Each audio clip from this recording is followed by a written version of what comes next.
কি আমার রাজকুমার? আমাকে বিয়ে করে ঘোড়ায় নিয়ে তুমি আমাকে তোমার বাড়িতে নিয়ে যাবে? হঠাৎ কারোর এমন কথা শুনে নীল পিছনে তাকিয়ে দেখে ছোট্ট একটা মেয়ে তাকে এমন কথা বলছে। তোমাকে এসব কথা কে বলল সোনা? আমার মা। তোমার মা? তোমার বয়স কত? 8 বছর। তুমি জানো আমার বয়স কত? আমার বয়স 18 বছর, তোমার থেকে 10 বছরের বড়। কিন্তু তুমি তো আমার রাজকুমারের মতো দেখতে। মা তো তোমার কথাই বলেছে। না না, তুমি আমার রাজকুমার। ভাই, মেয়ে তো দেখেছি তোকে বিয়ে করে ছাড়বে। মেয়েটাকে দেখতে কিন্তু সুন্দর। জয়, চুপ যা। ছোট একটা মেয়েকে নিয়ে এমন কথা বলছিস? আর একটা কথা বলবি তো তোকে গ্রামে রেখে চলে যাব আমি। জয় নীলের কথা শুনে চুপ হয়ে রইল, কারণ নীলকে রেগে যেতে দেওয়া মানে নিজের পায়ে নিজেই কুড়াল মারা। আনিমা, তুমি এইখানে কি করছো? যাও, তোমার ক্লাস শুরু হবে। বাবা দেখো না, আমার রাজকুমার চলে এসেছে, আমাকে নিয়ে চলে যাবে। এসব কি বলছো আনিমা? কে তোমার রাজকুমার? বাবা এই যে, তুমি দেখতে পাচ্ছ না? সরি স্যার, আমার মেয়েটা মনে হয় আপনাদের ডিস্টার্ব করছে। বড় স্যার হঠাৎ করে বলল আপনারা আসবেন স্কুলটা দেখতে। জি, এটা আপনার মেয়ে? হ্যাঁ স্যার। অনি যাও, তোমার ক্লাসরুমে যাও। আমি ক্লাসে যাব, কিন্তু রাজকুমার তুমি আমাকে ছেড়ে যেও না। ঠিক আছে, আমি যাওয়ার সময় তোমার সাথে দেখা করে যাব। অনেক খুশি মনে নিজের ক্লাসরুমে চলে গেল। আর অন্যদিকে নীল, জয় এদের দুজনকে শাওন হাসান পুরো স্কুল ঘুরে দেখাতে লাগলো। এই স্কুলটা মূলত সাখত পরিবারের প্রতিষ্ঠাতা, আর এই স্কুলের প্রিন্সিপাল হিসেবে আছেন শাওন হাসান। শাওন হাসানের একমাত্র মেয়ে নীলিমা হাসান অনি, বয়স 8 বছর, ভীষণ দুষ্টু, সেই সাথে ভীষণ চঞ্চল। একমাত্র মেয়ে হয়, বাবা মা দুজনেরই ভীষণ আদরের। অনি যখন ঘুমোতে চায় না, তখন নিশার রহমান মেয়েকে রাজকুমারের গল্প শুনিয়ে ঘুম পাড়ে, যার কারণে নীলকে দেখে অনি এমন কথা বলেছে। নীল আর জয় সমস্ত স্কুল ঘুরে দেখলো সব কিছু ঠিকঠাক আছে, চলে যাবে। কিন্তু হঠাৎ করে নীল অপেক্ষা করতে লাগলো অনির জন্য। ভাই, আমরা এখানে এভাবে দাঁড়িয়ে আছি কেন? এমনিতেই তো অনেক দেরি হয়ে গেছে, বাড়িতে যেতে যেতে তো অনেক রাত হয়ে যাবে। কথা দিয়েছি, কথাটা রাখবো না। অনি, মেয়েটার সাথে না দেখা করেই যাব। বাহ, বইয়ের জন্য এখনই এত দরদ? আমার হাতে মার না খেতে চাইলে চুপচাপ যা। তাদের কথার মাঝেও নিয়ে এসে নীলের সামনে দাঁড়ালো। রাজকুমার তুমি এখনো আছো? আমি তো মনে করেছি আমাকে ছেড়ে তুমি চলে গেছো। তুমি আমাকে ছেড়ে যাবে না তো? না, চলো আমরা ঘুরে আসি। তার তিনজনে অনেক ঘোরাঘুরি করলো। নীল, জয় দুজনে অনেক অনেক কিছু কিনে দিল। অনেকে বাড়িতে পৌঁছে দিতে গেল। স্যার, ভিতরে আসলেন না? আঙ্কেল, স্যার বলবেন না। আপনি আমার বাবার বয়সী। সময় নেই হাতে, অন্য এক সময় কোনো দিন আসবো। রাজকুমার তুমি কোথায় যাবে? আমাকে নিয়ে যাবে না? আবার যখন আসবো তখন তোমাকে নিয়ে যাব। না না, আমি এক্ষুনি যাব তোমার সাথে। তুমি আমাকে নিয়ে চলো রাজকুমার, প্লিজ আমাকে ছেড়ে যেও না। নীল আর জয় গাড়িতে উঠে বসলো। অনির কান্না যেন নীলের বুকে এসে বিঁধল। শাওন হাসান মেয়েকে ধরে বাড়ির ভিতরে নিয়ে গেল। অনি হাত পা সরিয়ে চিটিয়ে কান্না করছে, সে নীলের কাছে যাবে। ছোট মেয়েটার জন্য খারাপ লাগছে ভাই, কেমন করে কান্না করছে। ইনশাল্লাহ ওর সাথে আবার আমাদের দেখা হবে। জয়ের কথা শুনে নীল কিছুই বলল না, চুপচাপ গাড়ির দিকে হেলান দিয়ে চোখ বন্ধ করে বসে রইল। প্রায় রাত 10টায় সাখত ভিলায় তাদের গাড়ি প্রবেশ করলো ড্রয়িং রুমে। কিরে জয়, তোদের আসতে এত দেরি হলো কেন? বড় মা, তোমার বৌমা খুঁজে পেয়েছি, সেজন্য আসতে একটু দেরি হলো। কি বলো, আমার ভাবি খুঁজে পেয়েছো? কোথায় ভাইয়া? হ্যাঁ, তোর ভাবি তো তোর থেকেও ছোট রে। কত ছোট্ট ভাইয়া। জয়, আর একটা কথা বলতে তো তোকে আমি আছাড় মারবো, তা না হলে তোকে আমি ছাদ থেকে ফেলে দিব। আরে কি হয়েছে বলবি তো তোরা? না মম, কিছুই হয়নি, চিন্তা করার কোনো দরকার নেই। বলে কটকট করে নিজের রুমে চলে গেল নীল। এই ইচ্ছে সাখত পরিবার, এই হচ্ছে সাখত পরিবার। নীলের বাবারা 3 ভাই, আসিফ সাখত, আরিফ সাখত, আরব সাখওয়াত। আসিফ সাখতের স্ত্রী নীল সাখাওয়াত, তাদের 3 ছেলে মেয়ে, অনু সাখাওত, নীল সাখাওত, অলি সাখাওত। নীলের নাম রাখা হয়েছে তার মায়ের নাম অনুসারে, যেহেতু একটাই মাত্র ছেলে সন্তান।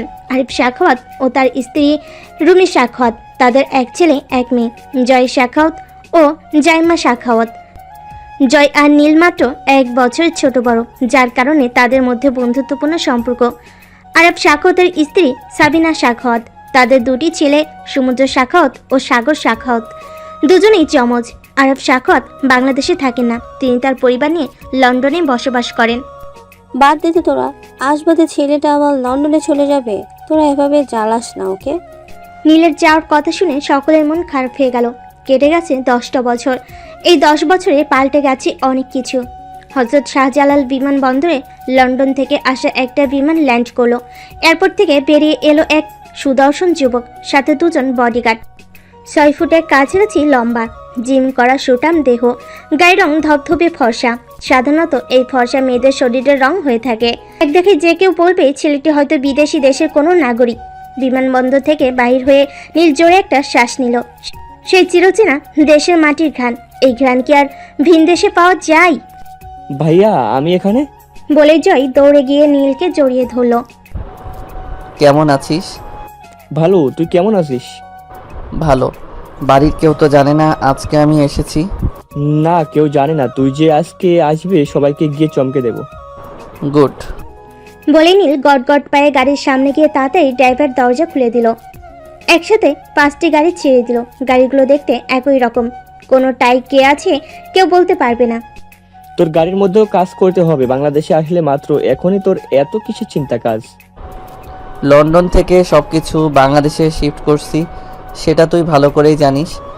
বাংলাদেশে সেট করলে ব্যবসার সব কিছু তুই হ্যান্ডেল করবি। আমি? হ্যাঁ তুই, সাথে আমার অ্যাসিস্ট্যান্ট হাসান থাকবে। তোরা অ্যাসিস্ট্যান্ট হাসান তো দেখলাম না। ও আমার এখানে আসার আগে 3 দিন আগে বাংলাদেশে এসে পৌঁছেছে, এখানে সব কিছু ঠিক করেছে। গাড়ি 5টি প্রবেশ করলো সাখাওয়াত বাড়ির আঙ্গিনায়। নীল সরাসরি গাড়ি থেকে নেমে বাড়ির ভিতরে চলে গেল। বাড়ির সবাই ড্রয়িং রুমে বসেছিল। আবার নীল, বাবা তুই এসেছিস আমার মানে? বলেই হু হু করে কানে দিল নীলিমা সাখাওয়াত। মম, কান্না করো না তো। কিসের জন্য তুমি কান্না করছো? আমি এসে গেছি না, কান্না থামাও, তা না হলে কিন্তু আমি আবার চলে যাব। নীলের কথা শুনে নীলে সাখাওয়াত কান্না বন্ধ করে দিলেন। তুই আসবি, আমাদের কাউকে বলিসনি কেন? বাড়ির কেউ তো জানে না তুই আসবি।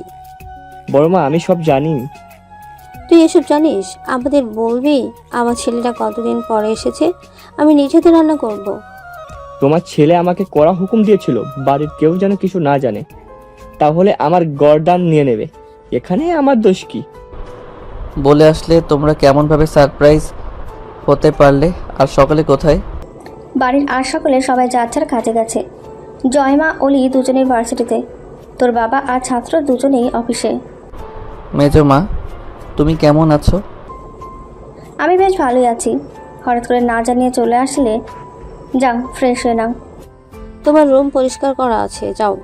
নীল কোনো কথা না বলে চুপচাপ নিজের ঘরে চলে গেল ফ্রেশ হতে। তুই দাঁড়িয়ে আছিস কেন?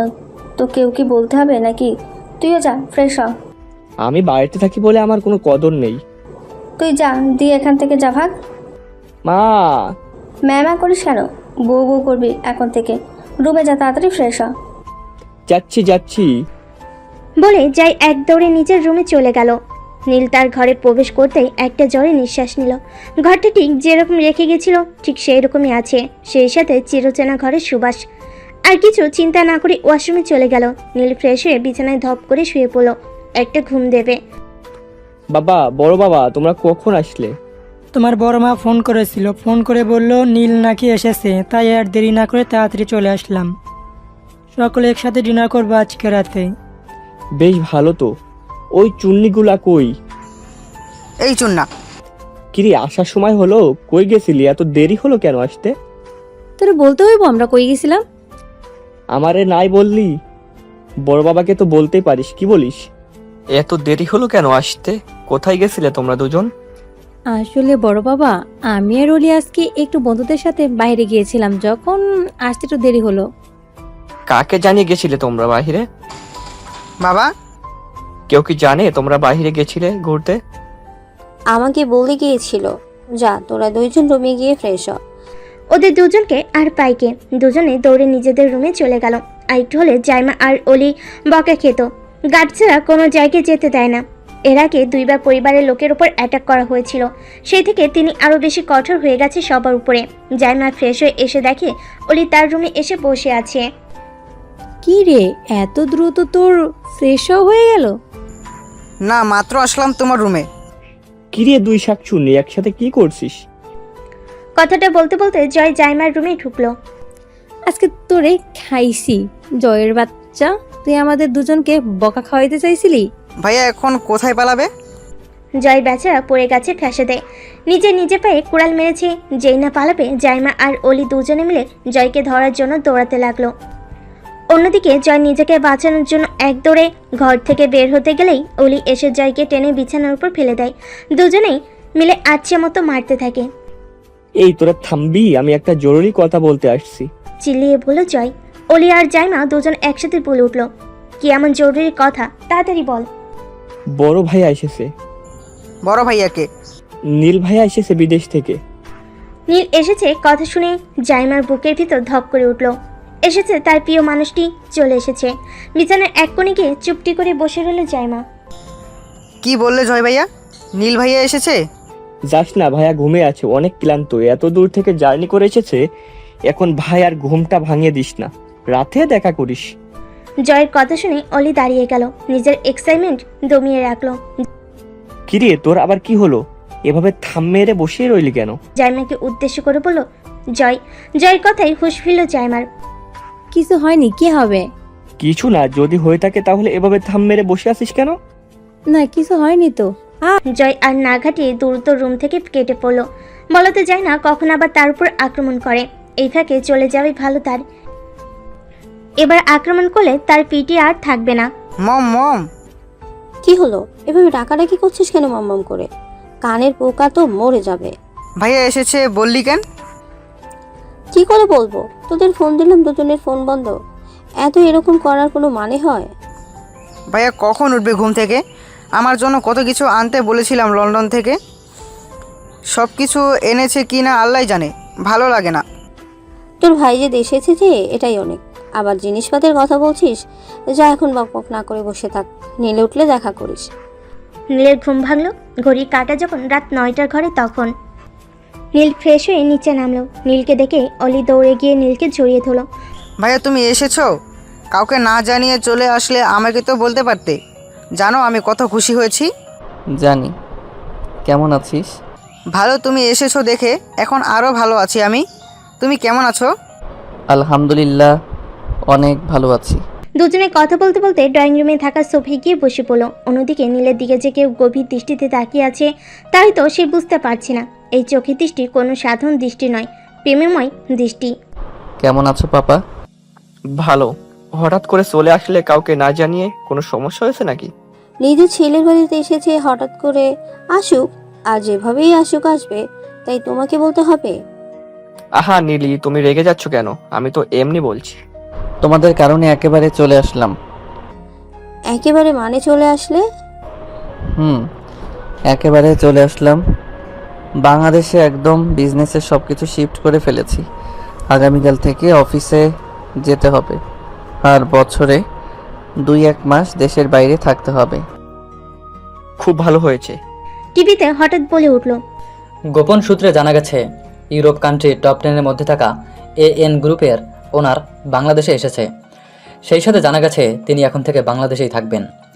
এতদিনে বোঝা গেল AN গ্রুপের ওনার বাংলাদেশি, তবে তাকে এখন পর্যন্ত কেউ দেখেনি। মাত্র 28 বছর বয়সে তিনি ইউরোপ কান্ট্রির একজন বড় বিজনেসম্যান হয়ে গেছে। এটা আমাদের দেশের জন্য খুবই গর্বের একটা বিষয় যে ইউরোপ কান্ট্রির একজন বড় বিজনেসম্যান আমাদের দেশের নাগরিক। আগামীকাল কি তোমরা প্রেস কনফারেন্স আছে? পাপা হাসান ফোন দিয়ে জানাবে। যতই বিজি থাকো, আগামী পরশু আমরা সবাই গ্রামের বাড়িতে যাব। অনেকদিন হলো রূপগঞ্জ যাওয়া হয় না। তাছাড়াও তোমার দাদুর মৃত্যুবার্ষিকী, সেখানে গিয়ে আমরা 2 দিন থাকবো। কিন্তু পাপা, কোনো বাহানা আমি চাই না। কি আর বলবে, অগত্যা চুপ করে রইল নীল। অনেক তো কথা হলো, এখন সবাই খাওয়া দাওয়া কর। নীল এসেছে থেকে এখনো পর্যন্ত কিছুই খায়নি। হ্যাঁ, সবাই খাবার টেবিলে চলো আসো। নীলিমা, আয় খাবার খেতে। আসছি মা। তাড়াতাড়ি আয়, ভাত ঠান্ডা হয়ে যাবে। এসে পড়েছি আমি। বস এইখানে? আগামীকাল থেকে তো তোমার পরীক্ষা শেষ। হ্যাঁ বাবা, আগামীকাল টেস্ট পরীক্ষা হয়ে গেলে ছুটি। এত ভালো লাগছে, স্বাধীন আমি। আম্মুকে বলে দিবা আমাকে যেন এই 2টা মাস কোনো কথা না বলে, আমি নিজের মতো করে থাকবো। আম্মু আমার সাথে একটু বেশিই কথা বলে। হ্যাঁ, আমার কথা তো বেশি লাগবেই তোমার। ভালো কথা বললে পারে তো সবারই খারাপ লাগে। আবার বাবার কাছে নালিশ দাও আমি বেশি কথা বলি। এখন থেকে আমি তোমার বিষয়ে কোনো কথা বলবো না, যা করার তোমার বাবা করুক। নীলিমা মায়ের কথা শুনে দাঁত কেলেই হাসলো। মাকে রাগিয়ে দিতে তার একটু বেশি ভালো লাগে। নিশা, তোমরা কি তোমার মেয়ের মতো অবুঝ? তোমার মেয়ে তো তোমাকে রাগানোর জন্য এইসব কথা বলে, তুমি বোঝো না? যাই হোক, পরীক্ষার পরে কোথাও ঘুরতে যাওয়ার প্ল্যান আছে? না, সায়রা তো বাড়িতেই থাকবে, তাই আপাতত ঘুরতে যাওয়ার প্ল্যান নেই। ঘুরতে যাওয়ার প্ল্যান থাকবে কেন? 2 বাঁদর মিলে সারা গ্রাম টই টই করতেছে। 2জন তো একই গোয়ালের গরু। আমি যদি তোদের নামে নালিশ পাই তোকে বাড়ি ছাড়া করব। পরীক্ষার মধ্যে 2 বাঁদর একটু শান্ত ছিল, রেজাল্ট খারাপ হলেই 2জনকে বিয়ে দিয়ে দিব। সাইমার মায়ের সাথে আমার কথা হয়েছে। তোমাকে একটা বিয়ে দিয়ে দেব, কি বলো বাবা? তারপরে তোমাকে আমি আর একটা বিয়ে করাবো বাবা, নতুন মা নিয়ে আসবো। এটা তো পুরান হয়ে গেছে। দাঁড়া বলছি, নতুন মা লাগবে তাই না?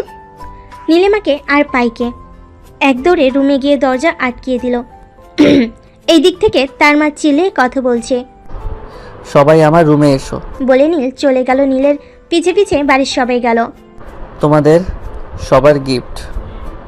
এই যে এই লাগেজ দেখতে পাচ্ছ কালোটা, এইখানে মেজো চাচা চাচি জয় আর জয়মাদের গিফট আছে। আর খয়েরি রঙের লাগেজটা, এটাতে মম পাপা আর অনু আপুদের জিনিস আছে। এই শেষ। আমার জিনিস কই ভাইয়া? তোর জন্য কিছুই আনিনি। তুই কে? তোকে তো ডাস্টবিন থেকে পুড়িয়ে নিয়ে আসছে মম পাপা। তোকে যে বাড়িতে থাকতে দিয়েছি এটাই অনেক। তোমার শখের চুল একটাও থাকবে না, তোমাকে আমি টাক বানিয়ে দেব। বলে অলি নীলের চুল মুঠি করে ধরে জোরে জোরে টানতে লাগলো। আর তাদের কাহিনী দেখে সবাই হাসছে। আমার এত স্বাদের চুল শেষ হয়ে গেল। আহ আহ, তুই ছাড় আমার চুল। আগে বলো, আমার জন্য আনলে না কেন কিছু? মা ছাড়ো না। ওই দেখো গোলাপি যে ডিওরের লাগেজটা, ওইটা তোর। যা আমাকে নিয়ে উদ্ধার কর, আমার চুল ছেড়ে দে আগে। অলি নীলের চুল ছেড়ে লাগেজের কাছে চলে গেল। লাগেজটা খুলতেই তার ভিতর থেকে অনেক চকলেট আর মেয়েদের সাজগোজের জিনিসপত্র বেরিয়ে আসলো। আই লাভ ইউ ভাইয়া, তুমি অনেক ভালো। তুমি আমার বেস্ট ভাইয়া, এত এত ভালোবাসা তোমাকে। সবাই লাভ খোঁজে, এখন আমার জন্য ভালোবাসা উতলে পড়ছে। তোর আই লাভ ইউ আমি নেব না, তোর আই লাভ ইউ তুই নিয়ে যা। না নিলে তোমাকে যে আই লাভ ইউ বলেছি এটাই অনেক। সবাই যার যার রুমে চলে গেল। আর অন্যদিকে জাইমা এতক্ষণ ধরে তাদের দুজনকে পর্যবেক্ষণ করছিল মনোযোগ দিয়ে। কি হলো? জাইমা আর অলি দুজনে ভার্সিটিতে যাবার জন্য বের হচ্ছিল। ঠিক তখনই জাইমা হাসানের সাথে ধাক্কা খায়। সরি, আসলে আমি দেখিনি। আরে হাসান ভাইয়া যে, কেমন আছেন? ভালো আছে ছোট আপু, তুমি কেমন আছো? এটা কি তোমার সাথে? এটা আমার মেজো চাচার মেয়ে হাসান ভাই। আসলে আমি দেখতে পাইনি, আবারও সরি বলছি।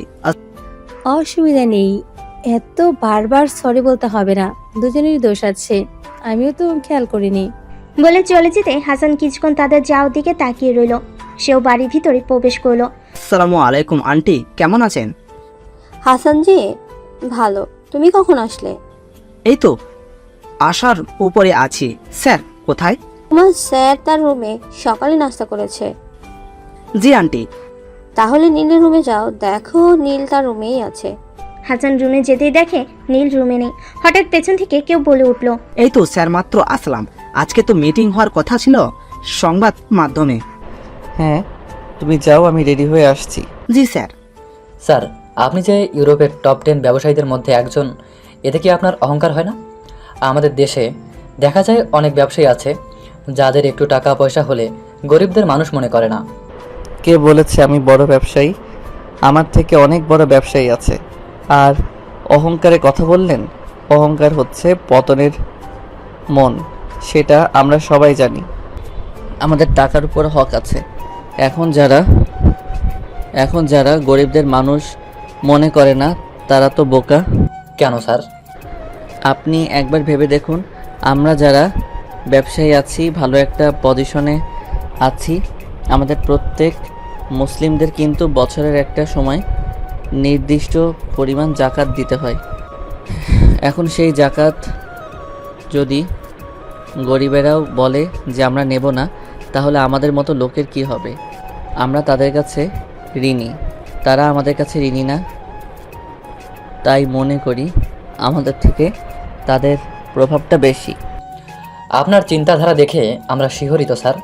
সেজন্যই হয়তো আপনি একজন এত বড় ব্যবসায়ী হয়ে উঠেছেন এত কম বছর বয়সে। আমরা তো জেনে গেলাম যে আপনি একজন বাংলাদেশি। তাহলে এখন কি আমাদের ফেস দেখাবেন না আপনার? যখন সময় হবে তখন আমি ঠিকই আসব সবার সামনে। আর একটা কথা স্যার, আপনি কি বিবাহিত? না। তাহলে কারোর সাথে এঙ্গেজড বা কোনো রিলেশনে আছেন? আমি আমার পার্সোনাল ব্যাপারে বলতে ইচ্ছুক নই।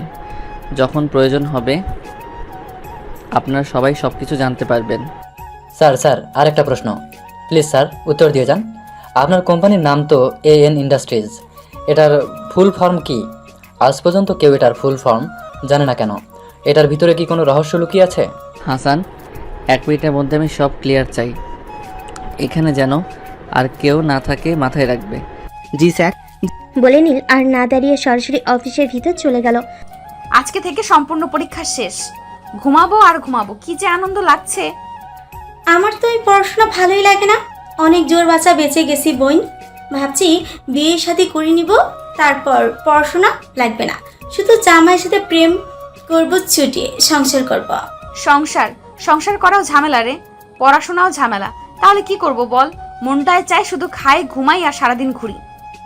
হ্যাঁ, সেই জন্যই তো তুমি ক্লাসের ফার্স্ট গার্ল, সারাদিন খাওয়া, ঘুমাও, লাফালাফি করো। বিশ্বাস কর, আমি কিন্তু ঠিকমতো পড়াশোনা করি না।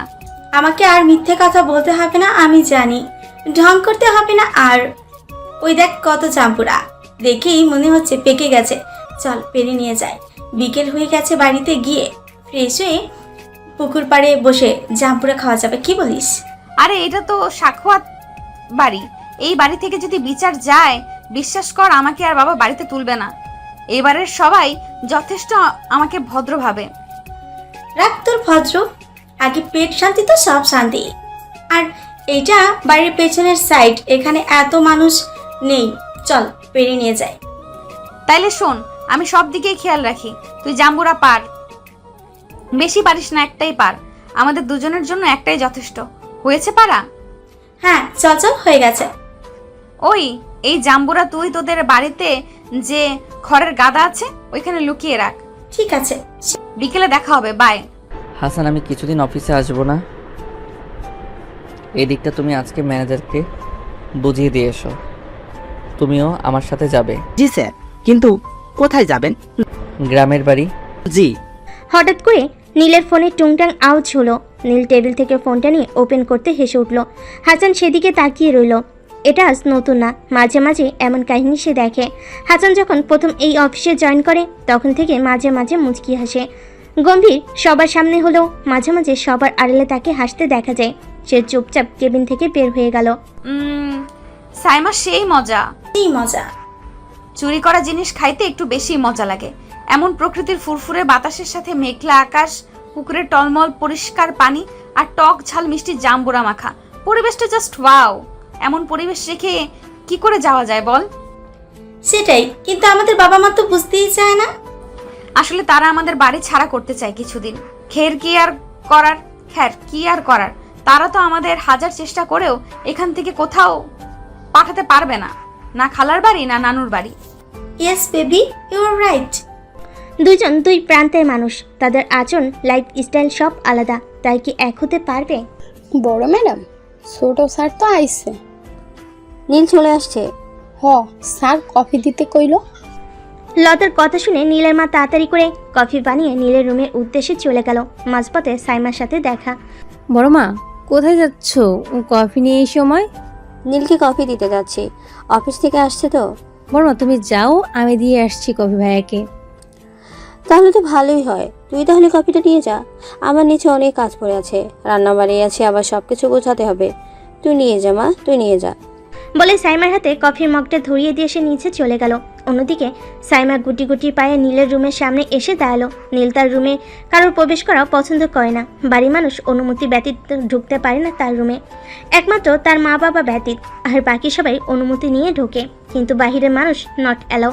বাহিরের মানুষ যদি তার রুমে ঢুকে তাহলে তুলকালাম কাণ্ড বেজে যায়। একবার একটা বাচ্চা ঢুকে পড়েছিল তার রুমে। সে কি তার রাগ ঠুকঠুক করে দরজায় আওয়াজ করলো। রুমের ভেতর থেকে উত্তর আসলো, এসো মম, আমি তোমাকে না কতবার বলেছি আমার রুমে অনুমতি নিয়ে আসবে না তুমি। বলতে বলতে পিছনে তাকিয়ে দেখলো সাইমা। ও তুই, আমি মনে করেছি মম এসেছে। মম কোথায়? আসলে বড় মার নাকি কাজ আছে, তাই আমাকে বললো তোমাকে কফিটা দিয়ে যেতে। টেবিলের উপরে রেখে যাও। জাইমা টেবিলের উপর কফি রেখে দাঁড়িয়ে রইল। দাঁড়িয়ে আছিস যে, কিছু বলবি? হ্যাঁ। কি বলবি কি? তুমি কেমন আছো? তুমি তো আসার পর থেকে আমার সাথে একবারও কথা বললে না। আসলে দেখছি তুই কি ব্যস্ততা, তার উপরে আজকে নাকি আবার গ্রামে যেতে হবে সবার। দেশে আসতে পারলাম না, এখনই গ্রামে যেতে হবে। সব দিক ম্যানেজ করতে করতে কারোর সাথে কথা বলার আর সময় হচ্ছে না। এত কাজ করে কি হবে? নিজের হতো একটু সময় দেওয়া দরকার। আর তাছাড়া অফিসে তো অনেক আছে। বাচ্চাদের মতো প্রশ্নটা করে ফেললি না? আমি তো জানতাম তুই বুদ্ধিমতী, কিন্তু এখন দেখছি তোর মাথায় গোবর দিয়ে ঢাকা। বলে নীল সাইমার মাথায় একটা চড় মারল। তোমার দানবের মতো এমন হাত দিয়ে আমাকে মেরো না তো, আমার ব্যথা লাগে। মালিক যদি গাফিলতি করে তাহলে কর্মচারীরা কখনোই কাজের প্রতি মনোযোগী হবে না। আর আমি যদি আমার ইন্ডাস্ট্রিতে না যাই তাহলে আমার ইন্ডাস্ট্রি এত বড় হতো না। বড় হ, বুঝবি। ছোট মাথার ভেতর গোবর ভরা, তাই বুঝতে পারতেছিস না। আমি ছোট, ভার্সিটিতে এখন আমি 3rd ইয়ারে, আর তুমি আমাকে ছোট বলো? আমাদের কাছে তুই ছোটই। যা, সব প্যাকিং কর। আর বড় আপু কি আসছে? না, বড় আপুকে তাদের বাড়ির সামনে থেকে নিয়ে যেতে হবে। ঠিক আছে। জাইমা রুম থেকে বেরিয়ে যেতেই মুচকি হাসলো নিজে নিজে। রাত বাজে 2টা। সাক্ষত বাড়িতে রাত 2টা কোনো ব্যাপার না। এই সময় এই বাড়ির প্রায় সকল মানুষই জেগে থাকে। আর আজকে তো সবাই ঘুরতে যাবে। আর একটু পরে সবাই বের হবে গ্রামের বাড়ির উদ্দেশ্যে। গাড়িতে যেতে যেতে তাও 5 ঘন্টা সময় লাগবে। অনেক দূরে জানি। সবাই যার যার মতো তৈরি হয়ে ড্রয়িং রুমে এসে উপস্থিত। সবাই রেডি? তাহলে তাড়াতাড়ি বের হওয়া দরকার। আমাদের গ্রামে পৌঁছাতে পৌঁছাতে সকাল হয়ে যাবে। রাত্রেবেলা বের হওয়ার কারণ তো সবাই জানে। ঢাকা শহরের এই জ্যাম থেকে বাঁচার জন্য সবাই যার যার গাড়িতে উঠে পড়ো। নীলের কথা শুনে সবাই গাড়ির উদ্দেশ্যে বেরিয়ে গেল।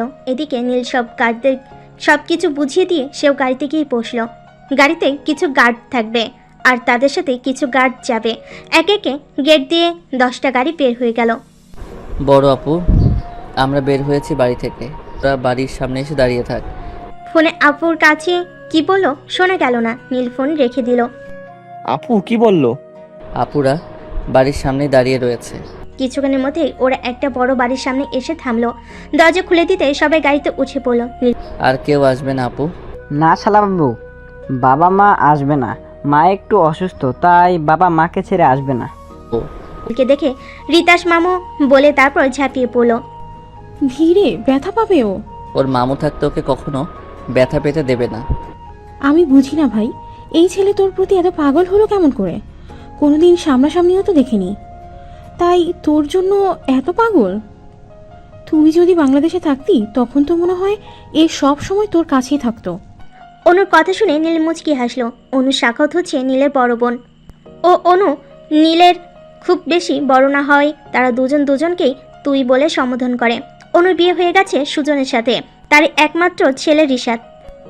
আর রিশাদ তার মামা বলতে পাগল। নিস্তব্ধ রাস্তায় পরপর 10টি গাড়ির আওয়াজ তুলে চলে যাচ্ছে সম্পূর্ণ নীরবতা ভেঙে দিয়ে। গাড়িতে সবাই ঘুমিয়ে আছে, শুধুমাত্র জেগে আছে। রাতের নিস্তব্ধ প্রহর অনুভব করছে। রাস্তায় চলতে চলতে নীল হঠাৎ আজানের শব্দ শুনতে পেল। ভোর হচ্ছে, চারিদিকে হালকা আবছে আলো ফুটতে শুরু করেছে। বাতাসে একটা সতেজ সুন্দর গন্ধ প্রবাহ হচ্ছে, যেমনকে সতেজ করে দেয়। গ্রামের ভিতরে গাড়ি প্রবেশ করতেই নীল জানালা খুলে দিল। সাথে সাথে ঠান্ডা বাতাস তার সমস্ত শরীর ছুঁয়ে দিল। আচ্ছা না, এই গ্রামটা কি সুন্দর লাগছে। দুপাশে সরিষার ক্ষেত আর মাঝখান দিয়ে সরু রাস্তা। প্রকৃতি দেখতে দূরে যেতে হবে কেন? আমাদের আশেপাশে তার থেকে সুন্দর দৃশ্য আছে, কিন্তু আমরা উপভোগ করতে পারি না। এই ভোরবেলায় গ্রামের মানুষ হাতে লাঙ্গল নিয়ে মাঠে আসতে শুরু করেছে জীবিকার তাগিদে। সবাই এতগুলো গাড়ির দিকে তাকিয়ে আছে। গ্রাম দেখতে দেখতে নীল বুঝতেই পারেনি কখন তারা এসে পৌঁছেছে। আর আমরা পৌঁছে গেছি। ও গাড়ি থেকে নামতে দেখলো তার দাদামণি গেটে দাঁড়িয়ে আছে। আমার দাদুভাই এসেছে। কতদিন পর আমার দাদুভাইকে দেখলাম।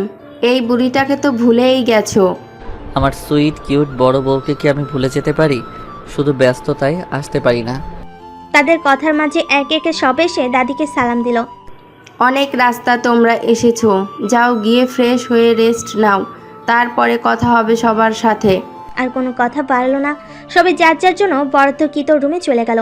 জানি করে আসলেই সবাই ক্লান্ত হয়। কি হলো, তাড়াতাড়ি কর। আরে হাতের নাগালে পাচ্ছি না তো। গতকাল দেখলাম যে জামরুলগুলো নিচেই আছে। কে জানে এই মালিক কাকা আবার জামরুল পারবে। এতক্ষণ নিচে থাকলে তো কখন জামরুল পাড়া হয়ে যেত। একটা লাঠি হলেই এতক্ষণে চুপ সাফ করে দিতাম। আমি তোকে বললাম যে একটা লাঠি নিয়ে আয়, তুই বললি না নিচেই আছে, হাত দিয়েই পারতে পারবো জামরুল। দাঁড়া দেখি আশেপাশে কোনো লাঠি আছে নাকি। যা তাড়াতাড়ি, অনেক দেরি হয়ে গেছে। দেখ সূর্য উঠে গেছে, এখন আস্তে আস্তে সবাই দেখতে যাতায়াত করবে। তাড়াতাড়ি কর, না হলে ধরা খাবো। যাইতেছে।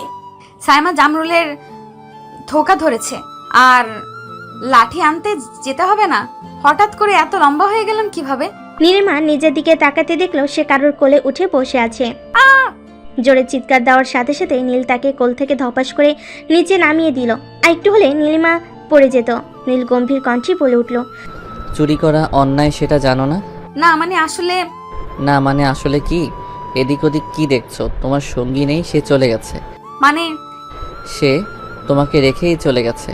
নীলিমাকে আর পাইকে নীলকে আর কোনো কথা বলার সুযোগ না দিয়ে এক দৌড়ে পগার পার। নীল আশ্চর্য হয়ে নীলিমার যাওয়ার দিকে তাকিয়ে রইল। সবাই যখন ঘুমিয়ে ব্যস্ত, তার কিছুতেই ঘুম আসছিল না, তাই হাঁটার জন্য একটু বের হয়েছিল মাইন্ড ফ্রেশ করার জন্য। সাথেই সুন্দর সকালটা মিস করতে চায়নি। হাঁটতে হাঁটতে বাড়ির পিছন সাইডে আসতে দেখলো একটা মেয়ে এদিক ওদিক কি যেন খোঁজাখুঁজি করছে। হঠাৎ নীলকে দেখে মেয়েটা ঘাবড়ে গেল। নীল কিছু বলতে নিলেই তাড়াতাড়ি করে হেঁটে সেখান থেকে চলে গেল। সে কিছু না বুঝতে পেরে আবার হাঁটাতে হলো অন্য সাইডে। আসতে দেখতে পেল একটা মেয়ে জামরুল পাড়ার চেষ্টা করছে। সে যা বোঝার বুঝে গেল, এই দুই মেয়ে নিশ্চিত চুরি করতে এসেছে জামরুল। কিছু না বলে মেয়েটাকে সাহায্য করলো জামরুল পাড়ার জন্য। তারপরে উপরের কাহিনী কিছু একটা ভেবে হাঁটতে হাঁটতে নীল আবার চলে গেল বাড়ির উদ্দেশ্যে। ওই নীলিমা, আমি এখানে। এই বেটি, তুই আমাকে বাঘের খাঁচায় রেখে চলে এলি কেন? কোথায় চলে গেছি? আমি তো তোর জন্য এখানে দাঁড়িয়ে আছি। সেটা তো দেখতেই পাচ্ছি, সুন্দর করে চলে এসেছে আমাকে না নিয়ে। এখন যদি এই বেটা আমার নামে নালিশ দেয় বাড়িতে, তখন কি হবে? 1 মিনিট দাঁড়া। এই ছেলেটাকে তো আমরা আগে কখনো গ্রামে দেখিনি, সেই হিসেবে আমাদের বাড়ি চেনারও কথা না। তুই কি চিনিস? সত্যি তো, আমিও তো কখনো দেখিনি ছেলেটাকে। নতুন এসেছে নাকি আমাদের গ্রামে? তবুও তো দেখা হলে আমাদের চিনে ফেলবে। বাড়ি না চিনলে যদি রাস্তায় কখনো দেখা হয়, তখন যদি ধরে ফেলে, তখন কি হবে? এখন না হয় আমি দৌড়ে পালিয়ে এসেছি, বারবার যে পালাতে পারবো তার কোনো মানে আছে? সেই চিন্তা পরে করা যাবে, আগে চিন্তা কর এই ছেলে কোথা থেকে আসলো। ছেলেটাকে দেখতে কিন্তু সেই হ্যান্ডসাম। বাড়ি দেখেছিস? ছি, তুই একটা মেয়ে হয়ে এভাবে বলছিস একটা ছেলের ব্যাপারে? লজ্জা থাকা দরকার। আমি এত কিছু খেয়াল করিনি। যাই বলি, ছেলেটা হেব্বি রাগী। কেমন করে গম্ভীর কণ্ঠে বলল, চকলেট পায়। আমার তো হ্যাপি লেগেছে ছেলেটাকে। তোর ছেলেদের নিয়ে টিস করার অভ্যাস আর গেল না। তোর চোখে তো সব ছেলেই সুন্দর। আর কয়জনকে তোর ভালো লাগবে বল? তোর মন নাকি সমুদ্র? কয়জনকে জায়গা দিস বলিস তো? যাকে দেখিস তাকেই পছন্দ করিস? শোন, এইটা আমার 53 নম্বর ক্রাশ, তাই বেশি কথা বলবি না। দোয়া কর দুলাভাই হয় জানি। কয়েকজনকে যে তুই আমার দুলাভাই বানালি? তোর ক্রাশ খাওয়া সব মানুষ বিবাহিত হয়, বলা তো যায় না এই ছেলে অবিবাহিত। এইভাবে তুই আমার মনটা ভেঙে দিতে পারলি? ঢং বাদ দিয়ে চল এখন বাড়িতে। আম্মা খুঁজে না পাইলে বকা দিবেনি, তখন বুঝিস ছাটার বাড়ি কাকে বলে। জামরুলকে পেরেছিস? জামরুল নিয়ে দৌড় দিয়েছে। এমনিও চুরি করা দেখেছে, অমনিও চুরি করা দেখেছে। তাহলে জামরুল রেখে কেন দৌড় দেব? সাবাস। কিরে, সকাল সকাল কোথায় গিয়েছিলি? এই তো আম্মা, একটু বাইরে বেড়াতে গেছিলাম। সকালবেলা হাঁটাহাঁটি করা স্বাস্থ্যের জন্য ভালো, তাই দেখলাম একটু হেঁটে আসি। স্বাস্থ্য ভালো থাকবে, সেই সাথে একটু বেড়ানোও হবে। বেড়াইতে গিয়েছিলি নাকি কারোর আকাম কুকাম করতে গিয়েছিলি? ছি আম্মা, তুমি আমাকে এত পচা ভাবো? আমি আবার কেন কারো আকাম কুকাম করতে যাব? আবার যদি বিচার আসে বাড়িতে, তাহলে তোর খবর আছে। এই বাড়িতে আর থাকতে পারবি না, বলে দিলাম। তুমি এই বাড়িতে আমাকে রাখার কে? এটা কি তোমার বাড়ি? এটা আমার বাপের বাড়ি। কি হয়েছে সকাল সকাল দুই মা মেয়ে কি নিয়ে এমন তর্ক বিতর্ক করছো?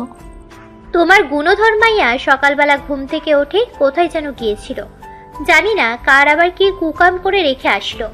এবার যদি আবার বিচার আসে ওর নামে বাড়িতে, আর ওকে থাকতে দেব না, বলে দিলাম। দরকার হলে বিয়ে দিয়ে দিব। আমি বলেছিলাম তোমারে এই বিয়ে দিয়ে দেব।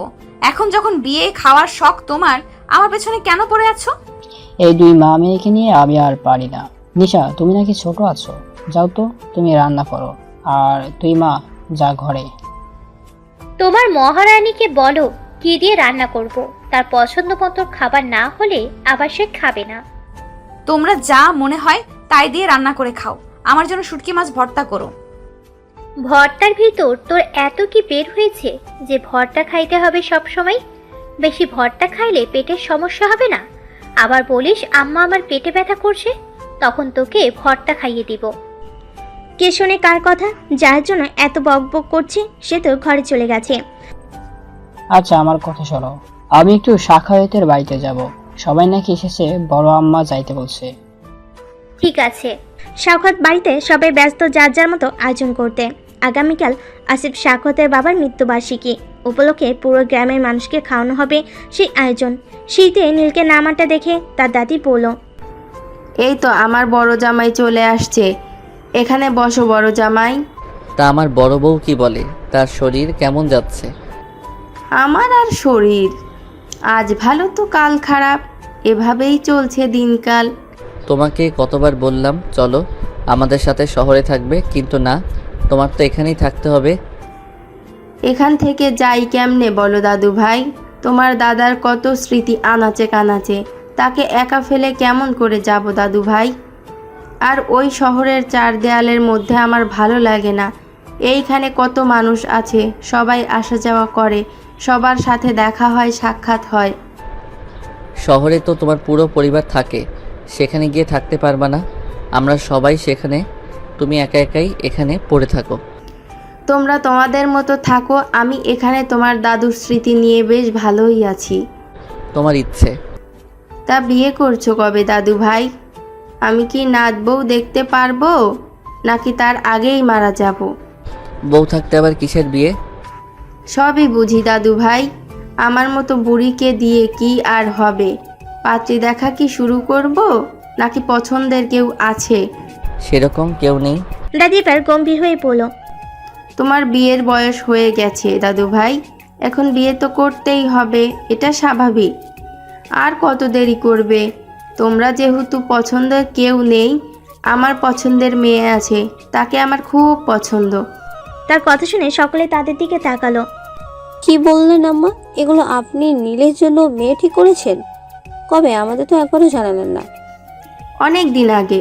কোথায় জানলাম না, এই তো আজকে শুনলে তোমরা সবাই। আম্মা হঠাৎ করে বললেন, সবাই অবাক হয়ে গেছে। তোমাদের সবার মেয়ে পছন্দ হবে। মেয়ে খুব ভালো, আমাকে খুব ভালোবাসে, মাঝে মাঝে আমার সাথে দেখা করে যায় স্কুলে যাওয়ার সময়। স্কুলে যাওয়ার সময় মানে? আম্মা, আপনি এটা স্কুল পড়ুয়া নীলের জন্য ঠিক করেছেন? বয়স ডিফারেন্স দেখবেন না? মেয়ে দেখতে খুব সুন্দর। মেয়ে দেখতে যত সুন্দরী হোক আম্মা, তাদের মধ্যে বয়স পার্থক্য তো দেখতে হবে। এত ছোট মেয়ে নীলের জন্য আপনি কেমন করে ঠিক করলেন? কিসের বয়স বয়স করস তোরা?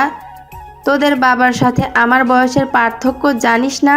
মা, আগেরকার যুগের কথা আর এখনকার যুগের কথা অনেক পার্থক্য, আপনি বুঝতে পারছেন না। তোরা আমাকে বোঝাবি? তোদের পেট থেকে আমি হয়েছি, নাকি আমার পেট থেকে তোরা হয়েছিস?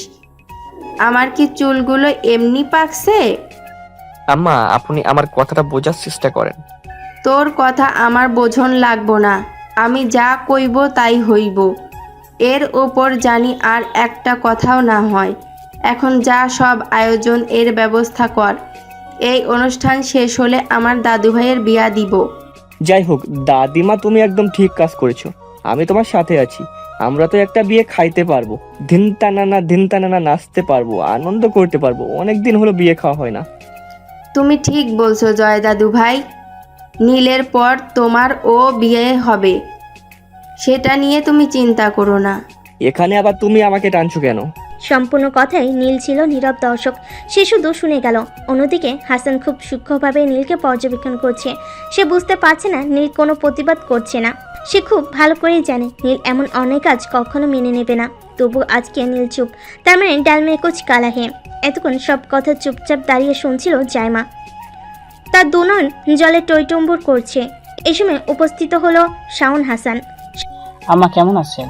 সব সময় ভালোই থাকি, এখন তো সবাই আমাদের কাছে, এখন আরও ভালো আছি। তার নীলিমা দিদি ভাইকে নিয়ে আসলে না কেন?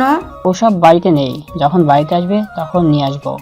ওর বান্ধবীর সাথে কোথাও যেন বেড়াইতে গেছে। তার শাহন কেমন আছে? ভালো আছি ভাই, আপনারা সবাই কেমন আছেন? অনেকদিন পর আসলেন গ্রামে। স্কুলে কি যাবেন? হ্যাঁ, স্কুল সম্পর্কে জিজ্ঞাসা করতে চাচ্ছিলাম। স্কুল কেমন চলছে? ভালোই চলছে, আপনাদের দোয়াই। আমাদের দোয়াই কেন হবে বলো, আল্লাহর দোয়াই সব ভালোই চলছে। তোমার মেয়ে মনে হয় বড় হয়ে গেছে। হ্যাঁ, এই তো এসএসসি শেষ হলো, এখন কলেজে উঠবে। তোমার মেয়েটা তো খুব শান্তশিষ্ট। আগের মতো আর নেই, সময়ের সাথে সাথে সবকিছু বদলে যায়। আরও আমরা তো মানুষ। যাই হোক, তোমার বিয়ে পড়াশোনা কেমন চলছে? যত যাই হোক, পড়াশোনার প্রতিও কখনো গাফলতি করে না। পড়াশোনা সবসময় সিরিয়াস। ওর ইচ্ছে ঢাকা বিশ্ববিদ্যালয়ে পড়াশোনা করবে। এটা খুব ভালো কথা। জি। আরে নীলা বাবা যে, বিদেশ থেকে কবে আসলে? এই তো আঙ্কেল 3 দিন হয়েছে, এসেই তো গ্রামের বাড়িতে চলে আসলাম। বেশ ভালোই হয়েছে এসেছো। আবহাওয়ার একটা পরিবর্তন করার দরকার। সবসময় এক পরিবেশ থাকলে তো আর মন মেজাজ ভালো থাকে না। জি, বাসার সবাই কেমন আছে? আলহামদুলিল্লাহ, সবাই ভালো আছে। সবাই যার যার মতো গল্প করতে লাগলো। নীল নিজের রুমে চলে গেল সবাইকে গল্প করতে দেখে। সাধারণত নীল এত মানুষজন পছন্দ করে না, সবার সাথে কথা না বলে কেমন দেখা যায়, তাই নিচে এসেছিল। নীলের পিছনে পিছনে হাসানও আসলো নীলের রুমে।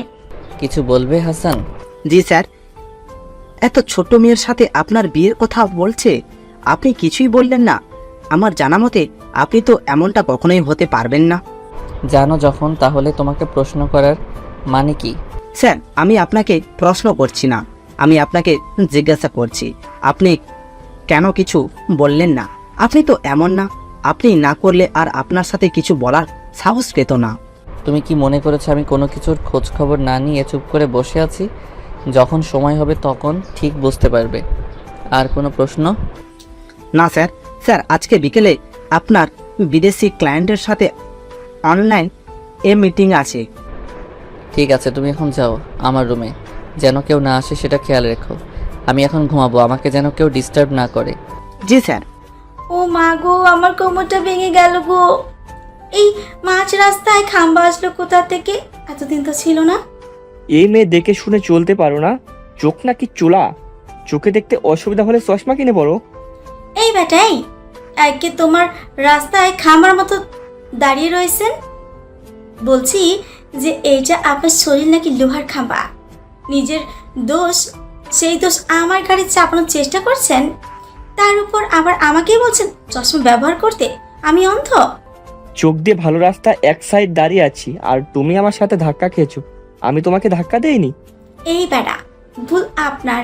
আপনি কেন গরুর মতো লম্বা হয়েছেন, সরি তাল গাছের মতো লম্বা হয়েছে। এই মেয়ে মুখ সামলে কথা বলো। আমি তাল গাছ না, তুমি নিজেই বামুন, তাতে আবার আমাকে বলতে আসছে আমি তাল গাছ। এক মিনিট, আমার মতো এত হ্যান্ডসাম ছেলে দেখে লোভ সামলাতে পারো না, তাই না? তাই ইচ্ছে করে আমাকে ধাক্কা দিয়েছো যেন আমার সাথে কথা বলতে পারো এর মাধ্যমে। নিজেরই কি নায়ক ভাবেন যে আপনারে আমি ইচ্ছে করে ধাক্কা দিতে যাব? তাল গাছ কোথাকার খাম্বার মতো দাঁড়িয়ে আছেন কেন? সামনে থেকে সরেন। হোয়াট? সাইমা জয়কে ধাক্কা দিয়ে সরিয়ে চলে গেল। জয় একা একা গ্রামে ঘুরতে বের হয়েছিল। সে রাস্তা দিয়ে হাঁটতে হাঁটতে হঠাৎ দেখলো কিছু রাজা একসাথে দল বেঁধে পানিতে ভাসছে, সেই সাথে শাপলা ফুলগুলো খাচ্ছে। অপরূপ দৃশ্য তাই সে ফোন বের করে ছবি তুলছিল। হঠাৎ কেউ এসে তার সাথে ধাক্কা খেলো। তাকিয়ে দেখলো এক রমণী। হয়তো দোষটা জয়েরই আছে, কিন্তু সে মানতে নারাজ। দুজনেই মানতে নারাজ, তাই তো ঝগড়া। কিরে, রেগে এমন বুম হয়ে আছিস কেন? আর বলিস না, রাস্তায় একটা তালগাছের সাথে ধাক্কা খেয়েছিলাম। তাল গাছের সাথে ধাক্কা খেয়েছিস রাস্তায়? আবার তাল গাছ কোথা থেকে আসলো? আরে এই তালগাছ সেই তালগাছ না, মানুষ তালগাছ, ইয়া লম্বা একটা ছেলে। আমি হেঁটে হেঁটে আসছিলাম তোদের বাড়িতে, হুট করে রাস্তার মাঝখানে কোথা থেকে উদয় হলো এই ছেলেটা আল্লাহ জানে। ধাক্কা খেয়ে পড়ে গিয়েছি, দেখ মাজাও ব্যথা পেয়েছে। সকালের ওই লম্বা করে ছেলেটা নাকি? না না, সকালের ওই লম্বা করে ছেলেটা না, তবে ওই ছেলেটার মতোই লম্বা ফর্সা, কিন্তু সকালের ওই ছেলেটার মতো এই ছেলেটার একটা বডি বিল্ডার নাই। ওই ছেলেটার থেকে এই ছেলেটা চিকন। মনে হয় কি জানিস, আত্মীয় হতে পারে। হতে পারে দুজন আত্মীয়। আমার মনে হয় কি জানিস, এরা দুজনে সাখাওয়াত বাড়ির লোক। সকালে জামরুল পেরে বাড়িতে আসলাম না, তখন বাবার সাথে দেখা। ঘরে যাওয়ার সময় শুনলাম বাবা মাকে বলেছে সাখাওয়াত বাড়িতে যাবে নাকি, সবাই এসেছে। ও, তবে যাই বলিস, ছেলে দুইটা দেখতে কিন্তু সুন্দর। এই দুইটাকে আবার পছন্দ হলো নাকি তোর? তুই যে কতজনকে পছন্দ করলি। আরে না, এসে রাতে 1 নম্বরে ঝগড়াটে। এই ছেলে যাকে বিয়ে করবে তার বউয়ের সাথে সব সময় ঝগড়া লেগেই থাকবে। এমন ভাবে ঝগড়া করে জানিস, মনে হয় মেয়ে মানুষ ফেল। একটা কথা মাটিতে পড়তে দেয় না, তার আগেই ওই ছেলেটা উত্তর দিয়ে দেয়। ঝগড়াটা হোক আর যাই হোক, তোর পছন্দ হয়েছে, আর আমি তোর কথা শুনে বুঝতে পারি। নীলিমার কথা শুনে সাইমা একটু মুচকি হেসে বলল, সুন্দর ছেলের উপর ক্র্যাশ খাবো না, তা কখনো হয়? তুই যে কবে সিরিয়াসলি কারোর উপর ক্রাশ খাবি সেটা আল্লাহ জানে। চল পুকুর পাড়ে যাই। এখন আবার তোরা কোথায় যাচ্ছিস? আমার রান্না হয়ে গিয়েছে, তাড়াতাড়ি খেতে আয়। রান্নাঘর থেকে চেঁচিয়ে বলল, মা আমরা পুকুর পাড়ে যাচ্ছি। খাওয়া দাওয়া করে তারপরে যা পুকুর পাড়ে। আমি আবার বারবার ডাকাডাকি করতে পারবো না। সাইমা এসেছে, সাইমাকে সাথে নিয়ে আয়। দুজনে একসাথে খাওয়া দাওয়া করে তারপরে যা। আসতেছি, চল সাইমা। ভাই ঘুম থেকে ওঠ, দুপুর হয়ে গেল, এখন উঠছিস না? উঠি। এত ঘুম পাড়ছিস, চুরি করতে গেছিলি নাকি? জয় চুরি করার কথা শুনে সকলের কথা মনে পড়ে গেল। তুই যা, আমি ফ্রেশ হয়ে আসছি। আয় তাড়াতাড়ি। বলছি যে সবাইকে কি বলছি? আমাদের গ্রাম, আমাদের আশেপাশের 2 গ্রাম সবাইকে বলা হয়ে গেছে। সাউন্ডরে আলাদাভাবে দাওয়াত বলিস। তুমি তো বলে দিলে ওরে, আমরা আবার কি বলবো? কিছুদিন পর আত্মীয় হয়ে যাচ্ছে, একটা বিষয় আছে না? কিসের আত্মীয় বলো তো? সময় যখন হবে তখন বুঝতে পারবি। আমার সাদা জামাটা কোথায়? সাদা জামাটা খুঁজে পাচ্ছি না তো। গতকাল থেকে বলছি কি পরে যাবি সেটা ঠিক করে রাখ, আর এখন বলতেছিস আমায় সাদা জামা কোথায়? ভালো করে খুঁজে দেখ, আলমারির ভিতরে আছে হয়তো। আমি কি অনুষ্ঠান বাড়িতে যাচ্ছি যে আগে থেকেই প্রিপারেশন করে রাখবো সবকিছু? যাচ্ছি তো মরা বাড়িতে। আমি কি একবারও বলেছি যে সাজুগুজু করে যা? বেশি বুঝোস? আমি বলেছি যে জামাটা পরে যাবে সেই জামাটা বাহিরে রাখ। আচ্ছা নাও, তোমার দোষ না আমার দোষ। এখন দয়া করে খুঁজে দিন, আমি জামা পাচ্ছি না। তা পাবি কেন তুই? বাপ বেটি তো কানা। আমি যদি পাই আলমারির ভিতর তাহলে তোর খবর আছে। সত্যি বলছি, আমি পুরো আলমারি খুঁজেছি, পাইনি। আচ্ছা সরি, এখান থেকে দেখেছিস? আলমারি খোলার সাথে সাথে দেখলো সামনেই সাদা জামাটা। এটা কি? না মানে আমি তো ফাজলামি, একটু আগে আলমারির ভেতরে তো জামাটা ছিল না। জামাটা কোথা থেকে চলে আসলো আমি নিশ্চিত ভূত এসে দিয়ে গেছে। ঢং বাদ দিয়ে তাড়াতাড়ি তৈরি হয়ে নে। হাসান, সব কিছু ঠিকঠাক আছে তো? দেখো, আয়োজনের যেন কোনো কমতি না থাকে, কেউ যেন কোনো কথা না বলতে পারে। জি স্যার। কথা বলতে বলতে নীল দরজার দিকে তাকাতেই দেখলো একটা সাদা শুভ্রপরী তাদের বাড়ির ভিতরে আসছে। একধানে তাকিয়ে রইল সেই শুভ্রপরীর দিকে। নীলিমা সাখাওয়াত বাড়িতে প্রবেশ করতেই নীলের দাদি এসে নীলিমাকে তার সামনে নিয়ে গিয়ে বসালেন। কিরে ছুরি, কেমন আছিস? জি দাদি, ভালোই আছি। আপনি কেমন আছেন? তুই তো ভুলেই গেছিস ছুরি, আমারে কয়দিন ধইরা তো তোকে দেখি না। আমার সাথে দেখা করস না কেন? আমি এখন এ বাড়িতে এসে কি করব? তোমার ছেলে মেয়ে তো সবাই চলে আসছে। তাই বলে আমার কোনো খোঁজ খবর নিবি না? নীলিমা দাদির সাথে কথা বললেও তার কেমন যেন অস্বস্তি লাগছে। মনে হচ্ছে কেউ তাকে গভীর চোখে পর্যবেক্ষণ করছে। কথায় আছে মেয়েদের নাকি 3 চোখ, সামনে 2 চোখ, আর মেয়েদের পিছনে নাকি আরও 1 চোখ থাকে। সেই কারণেই তাদের দূর থেকে কেউ পর্যবেক্ষণ করলে, কেউ তাদের দিকে খারাপ নজরে তাকালে তারা বুঝতে পারে। কিরে, কি হইল? না দাদি, কিছু হয় নাই তো। এত লক্ষ্মীমন্ত মেয়ে তুমি কোথা থেকে নিয়ে আসছো বলো তো নিশা? কি যে বলেন আম্মা, এর মতো বিচ্ছু এই গ্রামে আরো 2-1টা আছে নাকি সন্দেহ? আর আপনি বলছেন লক্ষ্মী মন্ত্র মেয়ে, পুরো গ্রাম চুষে খায়। আপনি তাহলে খবরই জানেন না। এই বয়সে আমরাও এমন ছিলাম নিশা, আমরাও বিচ্ছুপনার কথা। আসলে তো তুমি অজ্ঞান হয়ে যাইবা। কত যে মাইর খাইছি আমার আম্মার হাতে তা বলার বাইরে। ওই দিনগুলো আর ফিরে আসবো না। তা শাওন কই? সে তো বাহিরে আছে, সবার খাবার তদারকি করছে। ও।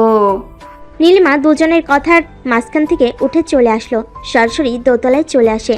হঠাৎ দেখলো একটা ঘর খোলা। সেই ঘরটায় সে সবসময় তালা দেওয়া দেখে। কৌতূহলবশত ঘরের ভেতর প্রবেশ করতে সে হা হয়ে গেল। এত সুন্দর করে সাজানো। যেতে যেতে সম্পূর্ণ রুম দেখছিল। হঠাৎ ওয়াশরুম থেকে নীল বেরিয়ে এলো, শুধুমাত্র একটা বাথটব পরে। নীলিমা চোখ বড় বড় করে নীলের দিকে তাকিয়ে রইল। ছি ছি, এরকম একটা ছেলে দেখে তুমি কিভাবে তাকিয়ে আছো? তোমার লজ্জা করছে না? একটা ছেলে তুমি হরণ করছো, তোমার নামে তো ছেলেদের নির্যাতনের কেস হওয়া দরকার। আপনি যদি এইভাবে আমার সামনে দাঁড়িয়ে থাকতে পারেন, আমি কেন তাকিয়ে থাকতে পারবো না আপনার দিকে? বলে গটগট পায়ে নীলের রুম থেকে বের হয়ে গেল নীলিমা। নীলিমার এমন কথা শুনে নীল হা করে তাকিয়ে রইল। অবাকের আশ্চর্য সীমায় চলে গেছে সে। রুম থেকে বের হয়ে লম্বা একটা নিঃশ্বাস নীলিমা নিল। ভীষণ লজ্জা পেয়েছে সে, কিন্তু প্রকাশ করেনি। রুমের সামনে দিয়ে অনু যাচ্ছিল, নীলিমাকে দেখে বলল, তুমি কে? ছিলাম না তো। আমি শাওন হাসানের একমাত্র মেয়ে নীলিমা। ও, তুমি শাওন আঙ্কেলের মেয়ে। কত বড় হয়ে গেছো। তোমাকে কত ছোট দেখেছিলাম। তাই এখানে দাঁড়িয়ে আছো কেন? চলো। বলে অনু নীলিমাকে নিয়ে চলে গেল অলিদের কাছে। এত সুন্দর দেখতে মেয়েটাকে আপু? নীলিমা শাওন আঙ্কেলের মেয়ে। ও, ঠিক মনে পড়ছে না। মনে পড়বে কেমন করে? আমারই চিনতে অসুবিধা হয়েছিল। কত বড় ধরে আসা হয় না, কত বছর ধরে আসা হয় না। বেশিরভাগ সময় তো বাবা চাচারাই আসে গ্রামে। তা ঠিক। আল্লাহ, তোমার এত বড় চুল আর এত ঘন চুল। দেখি তোমার মাথা থেকে কাপড়টা সরাও। বলে অলি নীলিমার মাথা থেকে কাপড় সরিয়ে দিল। আল্লাহ, এত ঘন চুল, এত লম্বা, তুমি শুকাও কেমনে এই চুল ভেজানোর পর? পুকুর পাড়ে বসে বাতাসে, আর শীতের দিনে রোদে। তোমার গরম লাগে না? তা তো একটু লাগেই, অভ্যাস হয়ে গেছে। আর দেখো, আমার চুল বড়ই হতে চায় না, তাই রাগ করে কেটে ছোট করে ফেলেছি। আমাদের সব ভাই বোনদের মধ্যে শুধু জায়মা আপুর চুল একটু বড়, তাও পিছনে মাঝখানে বরাবর। আমার লম্বা চুল পছন্দ হলো, কিছু করার নেই, কারণ আমার চুল বড় হতে চায় না। ও, আমার ভাই নীল লম্বা চুল খুব পছন্দ করে জানো। ও সব সময় আমার কাছে বলে, আপু আমি যদি বিয়ে করি তাহলে লম্বা চুলের মেয়েকে বিয়ে করব। ও, তোমার চুলে কি ব্যবহার করো? তেমন কিছুই ব্যবহার করি না। আমার চুল নাকি ছোটবেলা থেকেই এত ঘন, যার কারণে লম্বা তাড়াতাড়ি হয়। আমি যদি 2 মাস চুল না কাটি তাহলে আমার চুল হাঁটুর নিচে চলে যায়, আর এত বড় চুল তো আমার পক্ষে রাখা সম্ভব না। তাই প্রতি 2 মাস পরে পরে কেটে ফেলি। সব সময় হাঁটুর উপরেই রাখি চুল। ও। এত আয়োজনের মধ্যে দিয়ে কখন সন্ধ্যা হয়ে গেল কেউ বুঝতেই পারল না। সন্ধ্যায় খাওয়া দাওয়া শেষে সবাই ড্রয়িং রুমে বসেছিল। এমন সময় নীলের দাদি হাতের গহনার বাক্স নিয়ে নীলিমার সামনে বসলো। আম্মা, হঠাৎ করে গহনার বক্স কেন বের করলেন? আর এটা তো আমাদের বাড়ির গহনার বক্স। এটা তো এটাতে আমার দাদি শাশুড়ির গহনা। এটা আমি নীলের বউয়ের দেয়ার জন্য রাইখা দিছিলাম। আজকে ওর জন্য ঠিক করা মাইয়ারে পরাই দিমু। এখানে নীলের বউ আসো কোথা থেকে? তিনি কারোর কোনো কথা না শুনে গহনার বাক্স খুলে তার ভেতর থেকে সুন্দর একটা হীরের হালকা হার বের করলো। কেউ দেখে বলতে পারবে না এটা পুরনো জামানার হীরের হার। বুঝলে বৌমা, আমার দাদি শাশুড়ি খুব আধুনিক যুগের মানুষ ছিলেন। সে যুগের মানুষ হয়েও তার চিন্তা ভাবনা এত আধুনিক ছিল। সে এই যুগের ছেলে মেয়েদের জন্য এমন হার তৈরি করেছেন নিজস্ব কর্মকার দিয়ে। কথা বলতে বলতে তিনি নীলিমাকে হঠাৎ করে হারটা পরিয়ে দিল। সাথে সাথে সকলে চমকে উঠল। আম্মা, আপনি এটা কি করছেন? নীলিমাকে আর পড়াচ্ছেন না কেন?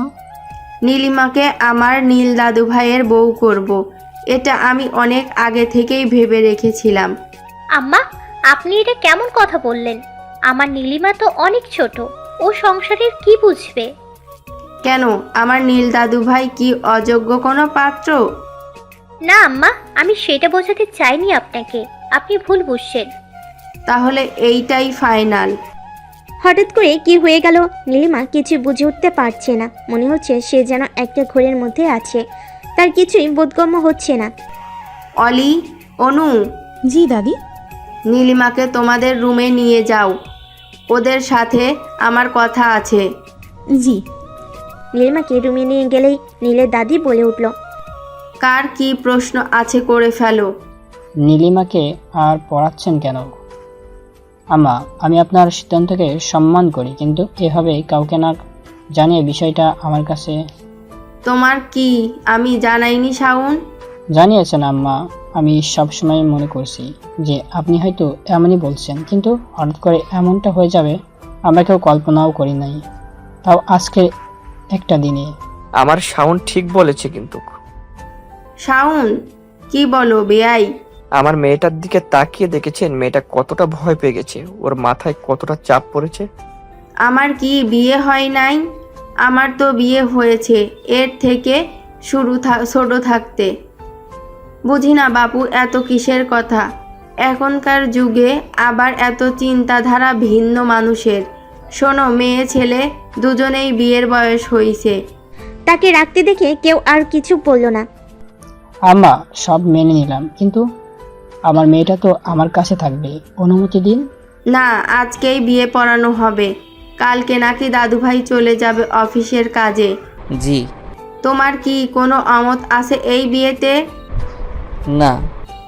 কাজী ডাকার ব্যবস্থা করো, আজকের মধ্যে বিয়েটা যেন হয়।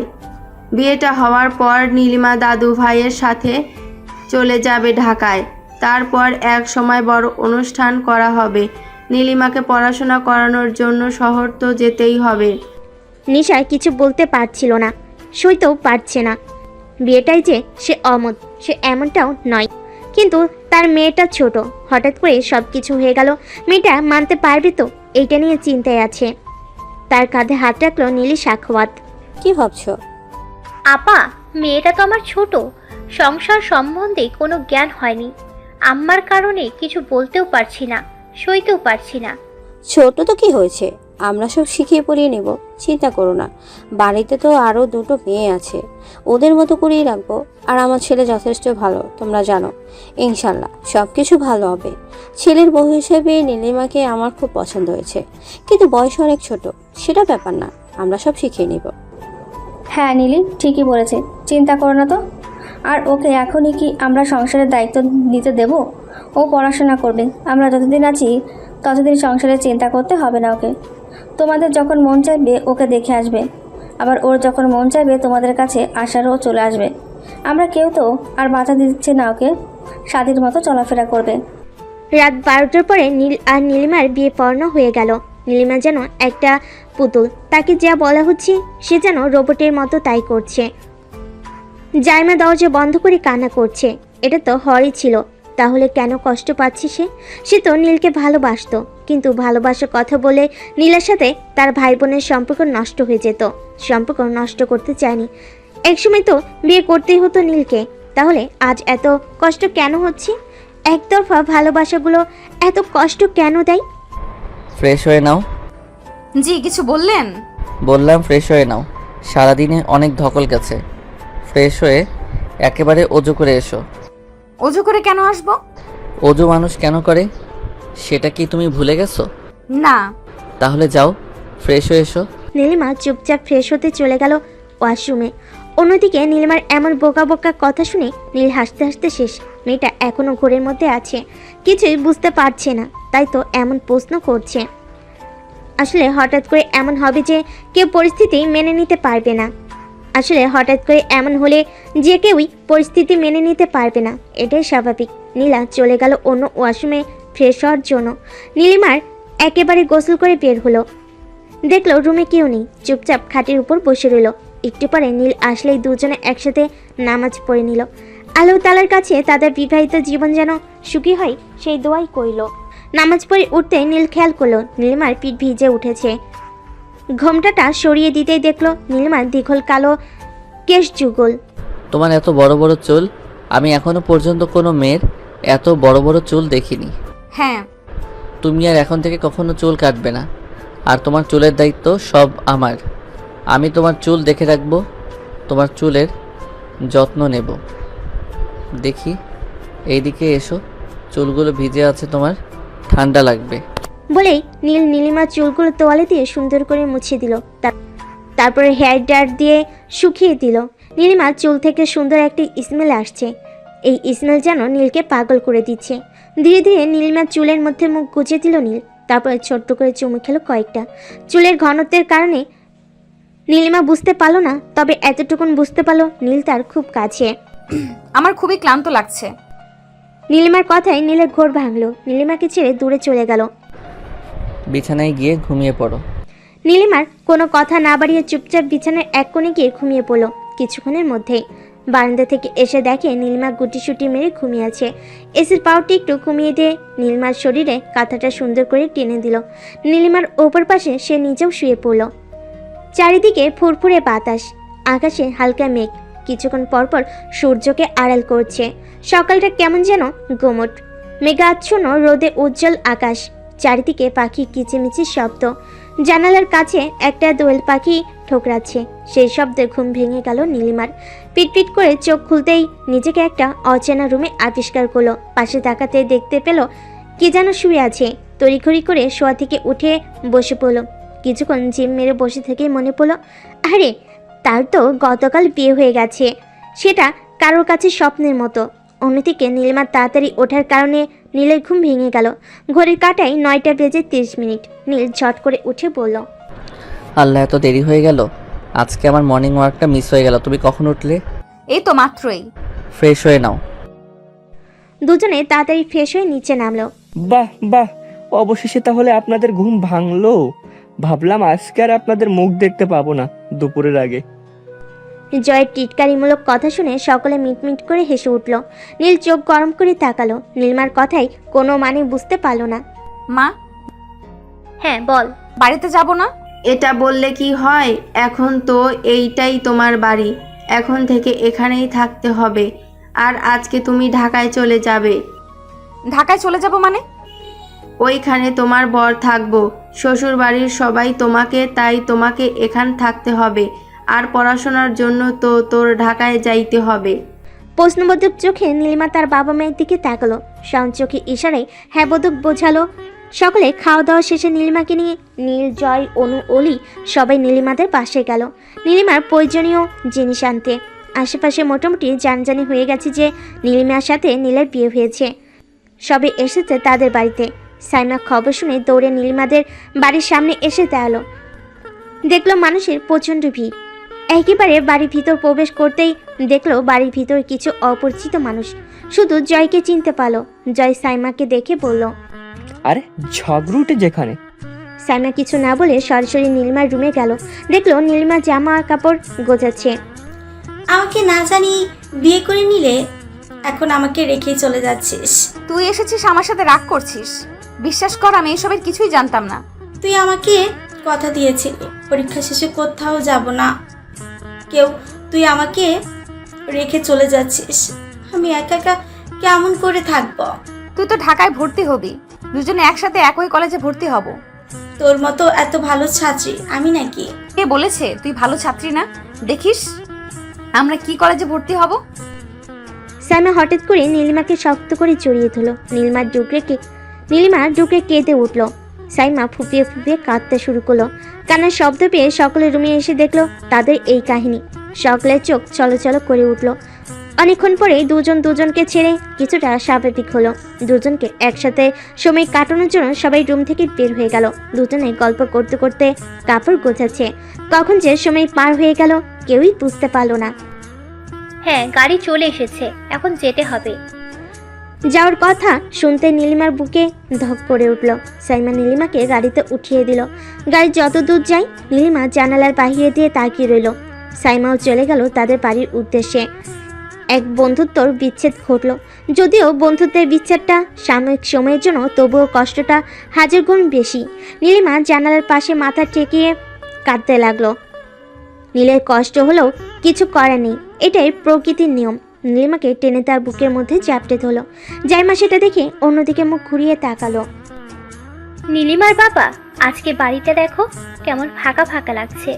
কেউ আমার সাথে তর্ক করছে না, বুকটা খা খা করছে। তুমি বাহির থেকে আসলে কেউ বললো না যে আমার জন্য কিছু এনেছো বাবা? মেয়েটা আজকে কত দূরে? কান্না করো না, সব ঠিক হয়ে যাবে। তুমি দেখো মেয়েটা খুব ভালো থাকবে। ঢাকায় যে আমাদের একটা ফ্ল্যাট আছে না, চলো যাব। মেয়েটাকে ছাড়া এত দূর থাকতে ইচ্ছা করছে না। সত্যি? ভেবেছিলাম মেয়েটাকে ঢাকায় ভর্তি করালে তখন সবাই চলে যাব, ঢাকায় ফ্লাইটে থাকবো। কিন্তু এখন তো মেয়েটা শ্বশুর বাড়ি চলে গেল, তাই আর এইখানে থেকে কি হবে? মেয়ের থেকে এত দূরে থাকবো কিভাবে? এখন খুশি? নীলিমা কান্না করতে করতে নীলের বুকের মধ্যে কখন ঘুমিয়ে পড়েছে বুঝতেই পারেনি। নীল সিটে হেলান দিয়ে নীলিমাকে জড়িয়ে ধরে বসে রয়েছে। মাঝরাতে সকলে বাড়িতে পৌঁছালো। ভাই, আগে গাড়ি থেকে নামিস না, ভাবিকে দেখে তোল। তারপর দরজায় এসে দাঁড়িয়ে থাকা বড় আম্মু বলছে বরণ করে ঘরে তুলবে। নীল খুব ধীরে নীলিমাকে ডেকে তুলল ঘুম থেকে। দুজনে একসাথে সদর দরজার সামনে দাঁড়াতেই নীলিমা সাখাওয়াত বরণ করে তাদের ভেতর নিয়ে আসলো। নীলিমা এদিক ওদিক তাকিয়ে সম্পূর্ণ বাড়ি দেখছে। এই বাড়িটা গ্রামের বাড়ি থেকে অনেক বড়। নীল, ওকে নিয়ে রুমে যাও। মেয়েটা অনেক ক্লান্ত, এতক্ষণ জার্নি করে এসেছেন, নিশ্চয়ই অনেক খারাপ লাগছে। ফ্রেশ হয়ে ঘুমিয়ে পড়ো। নীল নীলিমাকে নিয়ে চলে গেল তার রুমে। যাও, ফ্রেশ হয়ে নাও। নীলিমা বাথরুম দেখে হা হয়ে গেল। তার রুমের থেকেও বড় এই বাথরুম, সেই সাথে কত স্কিন কেয়ার প্রোডাক্ট। নীলিমা মেয়ে হয়েও এত স্কিন কেয়ার করে না। নীলিমা ফ্রেশ হয়ে বের হতেই নীল চলে গেল ফ্রেশ হতে। নীল বাইরে এসে দেখে নীলিমা বিছানার এক কোণে আরামে ঘুমিয়ে আছে। নীলিমা সকালে ঘুম থেকে উঠে দেখে রুমের মধ্যে কেউ নেই। ঘড়ির দিকে চোখ যেতেই দেখতে পেল 10টা বেজে গেছে। বিছানা থেকে নেমে সমস্ত রুম ঘুরে ঘুরে ভালো করে দেখতে লাগলো। হঠাৎ খাটের পাশে দেওয়ালে বড় করে নীলের ছবি টানানো দেখেই বোঝা যাচ্ছে ছবিটা হয়তো দেশের বাইরে ওঠা। হঠাৎ করে চোখ গেল রুমের এক পাশের দেওয়ালের সম্পূর্ণ পর্দা টানানো। পর্দা সরালে দেখতে পেত কাছের থাই গ্লাস সম্পূর্ণ ওয়াল জুড়ে। থাই সরাতে বিশাল বড় বারান্দা, বিভিন্ন ধরনের গোলাপ গাছ। নিমিষেই ধরে ফেললো নীলের গোলাপ পছন্দ। বারান্দার এক কোণে গোল দোলনা। নীলিমার তো দোলনা খুব পছন্দ, তাকে আর পাইকে দোলনায় গিয়ে বসে পড়ল। বারান্দাটা আমার কাছে খুবই পছন্দ হয়েছে, একদম আমার মনের মতো। ওই বেটা নিজের অজান্তেই আমার পছন্দ মতো বারান্দা সাজিয়েছে। থুরি, বেটা কেন বলছি, আমার তো বর হয়। অন্যদিকে নীলিমার কর্মকাণ্ড সবকিছু পরখ করছে, সেটা নীলিমা জানতে পারলো না। ভাবি ভাবি আরও ডাকার আওয়াজ শুনে নীলিমা তাড়াতাড়ি করে রুমে এসে দেখলো অলি দাঁড়িয়ে আছে। জি আপু, বলেন। হ্যাঁ, অনেক বেলা হয়ে গেছে, মম তোমাকে খাওয়ার জন্য ডেকেছে। বাসার সবার খাওয়া দাওয়া শেষ, এখন শুধু তুমি বাকি আছো খাওয়ার। রুমে কি খাবার নিয়ে আসবো? আপনার ভাই? ভাইয়া তো সেই কখন অফিসে চলে গেছে। ভাইয়া তো বললো তোমাকে পরে ডেকে দিতে। খাবার কি এখানে খাবে? সবাই যেহেতু খাওয়া দাওয়া করে ফেলছে, তাহলে রুমে। ঠিক আছে, লজ্জা পেতে হবে না। আমি মমকে বলে লতাকে দিয়ে খাবার পাঠিয়ে দিচ্ছি। অলি রুম থেকে চলে যেতে নীলিমা ফ্রেশ হতে চলে গেল। ফ্রেশ হয়ে বাইরে এসে দেখে লতা খাবার নিয়ে দাঁড়িয়ে আছে। ভাবি, আপনার খাবার কনে রাখমু? এত খাবার কে খাবে? কেন, আপনি খাইবেন? না না, আমি রাক্ষস নাকি যে এত খাবার খাবো? আল্লাহ ভাবি, আপনি কি কন এগুলা? ভাই তো আরো দ্বিগুণ খাবার খায়। দেখেন না ভাই প্রতিদিন জিম করে, কি বডি বানাইছে। আপনি তো হের চিপাই পইরা গেল নাই যাইবেন। আপনার তো শক্তি হন লাগবো। লতার এমন কথা শুনে নীলিমা বেচার লজ্জা পেল। আচ্ছা ঠিক আছে, আপনি টেবিলের উপর খাবার রেখে যান, আমি খেয়ে নেব। লতা চলে যেতে নীলিমা খেতে বসলো। খুব কষ্টে 2টো পরোটা আর ফলের জুস খেলো। তুমি তো কিছুই খাওনি, এভাবে খেলে কি তোমার দিন চলবে? দুর্বল হয়ে যাবে তো। আন্টি, আমি এর থেকে বেশি কিছুই খাইতে পারবো না, প্লিজ জোর করবেন না, তাহলে বমি হয়ে যাবে। তুমি ওকে আন্টি বলছো কেন? হয় নীলের মতো মম বলে ডাকবা, না হয় আম্মা বলে ডাকবা। আমি তো তোমার আর একটা মা, তাই না? হ্যাঁ, আমিও কিন্তু নীলের ছোট আম্মা, তোমারও ছোট মা।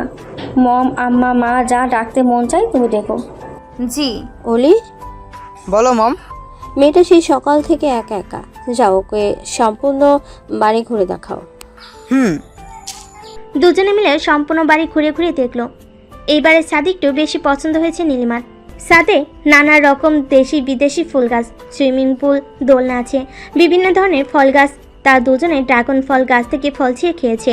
নীলিমাদের বাড়িতেও গাছ আছে, কিন্তু এখনও সেই গাছে ফল ধরেনি। আর গাছ থেকে ফল ছিঁড়ে খাবার মজাটাই আলাদা, সেটা সকলেই আমরা জানি। রাতে নীল অফিস থেকে বাড়িতে এসে দেখে রুমে নীলিমা মন খারাপ করে শুয়ে আছে। টেবিলের এক সাইডে খাবার রাখা। ফ্রেশ হয়ে এসে বিছানার উপর সাইডে বসে পড়লো। এভাবে মন খারাপ করে শুয়ে আছো কেন? কই না তো। মিথ্যা বলছো কেন? তোমার মন খারাপ যে কেউ দেখে বুঝতে পারবে, আমাকে বলো। এখন থেকে সব কথা আমার সাথে শেয়ার করতে হবে তোমার। না, কিছু হয়নি তো। বাবা মায়ের জন্য মন খারাপ? আজকে সারাদিন তো তুমি বাবা মার সাথে কথা বলনি। নীলের কথা শুনে নীলিমা চুপ হয়ে রইল। নীলের আর বুঝতে বাকি রইল না যে নীলিমা তার পরিবারের জন্য মন খারাপ। আজকে তো অনেক রাত হয়ে গেছে, এখন আর ফোন দেওয়ার দরকার নেই। কালকে সকালে ফোন দিব, কথা বলে নিও। আর আজকে তোমার আব্বু আম্মুর সাথে আমার কথা হয়েছে। সত্যি? কি বললা? আমার কথা কি জিজ্ঞেস করে? তোমার কথা তো সবার আগে জিজ্ঞাসা করেছে। তোমাদের ঢাকায় নাকি ফ্ল্যাট আছে, কয়েক মাস পরে একেবারে ঢাকায় চলে আসবে। সত্যি? নীলিমা খুশির কারণে নীলকে কখন জড়িয়ে ধরলো সে বুঝতেই পারলো না। যখন বুঝতে পারলো নীলের কাছ থেকে সরে আসতে নিলেই নীল নীলিমাকে জড়িয়ে ধরে নীলিমার গলদেশে মুখ গুজে ছোট ছোট কয়েকটা চুমু খেলো। বেচারা নীলিমার তো যায় যে অবস্থা। নীল নেশার কণ্ঠে বলে উঠল, এভাবেই থাকো, আমার ভালো লাগছে। এখন থেকে এভাবেই থাকতে হবে তোমার। আপনি খাবার খাবেন না? আপনার জন্য খাবার এনে রেখে দিয়েছি। না, খাবার খাবো না, তোমাকে খাবো। আমি বাইরে থেকে খেয়ে এসেছি। বেশি কথা বলো না, আমাকে এভাবে একটু থাকতে দাও। ঘুমাবো আমি, মাথায় বিলি কেটে দাও। নীল ওভাবে শুয়ে রইল নীলিমার বুকের উপর মাথা রেখে। একসময় দুজনেই ঘুমের দেশে তলিয়ে গেল। দেখতে দেখতে 3টা মাস কেটে গেছে। এর মধ্যে নীলিমা ও দুবার গ্রামে গিয়েছে, কিন্তু বেশি দিন থাকতে পারেনি। নীলিমার আর সাইমা দুজনে একই কলেজে চান্স এসেছে। নীলিমা গোল্ডেন A+ পেয়েছে, আর সাইমা শুধু A+ পেয়েছে। দুজনেরই একই কলেজে চান্স পেতে অনেক কষ্ট হয়েছে। নীলিমা প্রথম চান্সে ভর্তি হতে পেরেছে কলেজে, কিন্তু সাইমার আসেনি। তৃতীয় চান্সে সে নীলিমার কলেজে চান্স পেয়েছে। তৃতীয় চয়েসে সে নীলিমার কলেজে চান্স পেয়েছে। নীলিমার খুশি দেখে কে। আর কিছুদিন পর তার বাবা মাও ঢাকায় শিফট হয়ে যাবে। দুটো খুশি একসাথে। আজকে সকাল থেকে নীলিমা একটু বেশি খুশি। নীল অফিসে যাওয়ার জন্য রেডি হচ্ছে, আর আয়না দিয়ে নীলিমার কার্যকলাপ দেখছে। কি হলো ম্যাডামকে? মনে হয় আজকে একটু বেশি খুশি লাগছে। তা কি কারণে ম্যাডাম আজকে বেশি খুশি, সেটা কি জানতে পারি? হ্যাঁ, কেন জানবেন না? সাইমার আমি একই কলেজে ভর্তি হতে পেরেছি। আর কিছুদিন পরে আব্বু আম্মু চলে আসবে। এত ভালো লাগতেছে, এত খুশি লাগতেছে, আমি বলার বাইরে। তাই? একটা কথা বলবো? বলে ফেলো। না করবেন না প্লিজ। কতদিন ধরে ফুচকা খাই না। লেখিকা নিজে অনেকদিন ধরে ফুচকা খায় না, তারও প্রচণ্ড ফুচকা খেতে ইচ্ছে করছে। শোনা, এগুলো বাইরের খাবার খেতে হয় না, পেট খারাপ করবে তো, অসুস্থ হয়ে যাবে তখন। এতদিনকে আমি খাইনি, আগে তো প্রতিদিন খেতাম। কই তখন তো কিছু হতো না। হ্যাঁ, কিছুই তো হয় নাই, শুধু গ্যাস্ট্রিকের সমস্যা হয়েছে, তাই না? এর থেকে তো বেশি কিছু হয়নি। আমি কিছু জানি না, আমি তো জানি যে আমার জন্য আনবেন ফুচকা। নীল আয়নার সামনে থেকে সরে নীলিমার সামনে গিয়ে তার কপালে ছোট্ট একটা চুমু খেয়ে পড়ল। ঠিক আছে, আনবো, খুশি। আসতে তাহলে।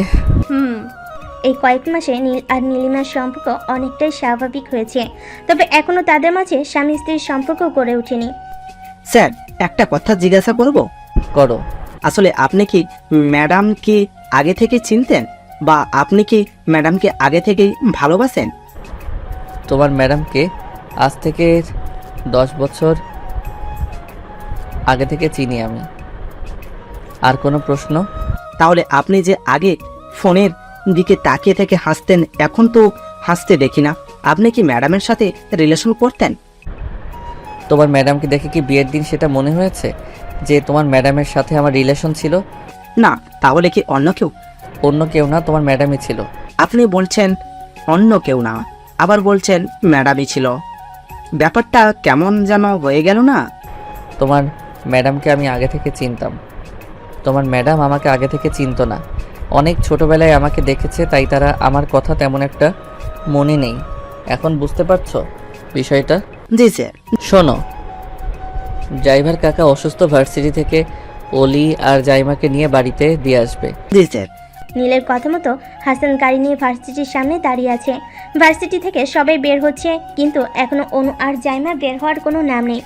অবশেষে সবার শেষে জাইমা বের হলো। আজকে আমি আপনাদের বাড়িতে নিয়ে যাব। অনু কোথায়? অনুকে তো দেখছি না। কেন? ওর ফ্রেন্ডদের সাথে ঘুরতে গেছে, বাড়িতে যেতে পারবে, সমস্যা নেই। স্যার, জানলে অনেক বকাবকি করবে। তার থেকে বড় কথা, আপনাদের শত্রুর কোনো অভাব নেই। কখন কে শত্রুতা করে। চুপ থাকেন তো, একটু সাধারণ মানুষের মতো জীবনযাপন করতে দেন আমাদের। আর স্টিক রুটিন পহরাদার আর ভালো লাগে না। ওইটা পাহারাদার না বলেন বডিগার্ড। এই একই তো হলো। ঠান্ডা হন, গাড়িতে বসুন এসির নিচে, ভালো লাগবে। জাইমা সরাসরি পিছনের সিটে বসে পড়লো। হাসান গাড়ি চালাচ্ছে আর জাইমাকে আর চোখে দেখছে। আমাদের দিকে তাকিয়ে না থেকে সামনের দিকে তাকিয়ে গাড়ি চালান, পরে দেখবেন দুজনে উপরে চলে গেছে। জাইমার কথা শুনে হাসান কিছুটা হকচকিয়ে গিয়ে গাড়ি চালানোতে মনোযোগ দিল। এই যে মিস, ধরেন আপনার ফুচকাকে আমাকে উদ্ধার করেন। এতটুকু জানতে বলছি, তাতে আবার কথার এই অবস্থা? খাবো না আপনার ফুচকা, আপনি খান। আমি আবার কি করলাম? জেনেও না জানার ভান করেন। আরে আমার দোষটা কথা একটু বুঝিয়ে বলবেন প্লিজ, তাহলে আমি আমার দোষটা শুধরে নেওয়ার চেষ্টা করব। এমন করে কেন বলছেন? আপনাকে উদ্ধার করতে হবে। আল্লাহ, আমি তো তোমার সাথে মজা করেছি, এইটুকু মজা বোঝো না? এরে নিয়ে আমি কোথায় যাব? রাখেন আপনার মজা, দিন আমাকে। ফুচকাগুলো টপ টপ করে খেতে লাগলো নীলিমা। অনিল একাধারে তার খাওয়া দেখছে। ওভাবে তাকিয়ে আছেন কেন? এই নিন, আপনিও নিন। তা না হলে যেভাবে তাকিয়ে আছেন আমার পেট খারাপ করবে। না, তুমি খাও, তোমার আবার কম পড়ে যাবে। আমার কম পড়বে না, আপনি খান। আমি এভাবে খাবো না। তাহলে কিভাবে খাবেন? আচ্ছা, আপনি যেটা খাবার সেটা নিন। কথার মাঝে হঠাৎ নীলিমার ঠোঁটে লেগে থাকা ফুচকার টুকরোটা ঠোঁট দিয়ে চুষে নিল।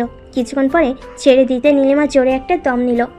এটা একটু বেশি মজা, টক ঝাল মিষ্টি সব ফ্লেভার একসাথে।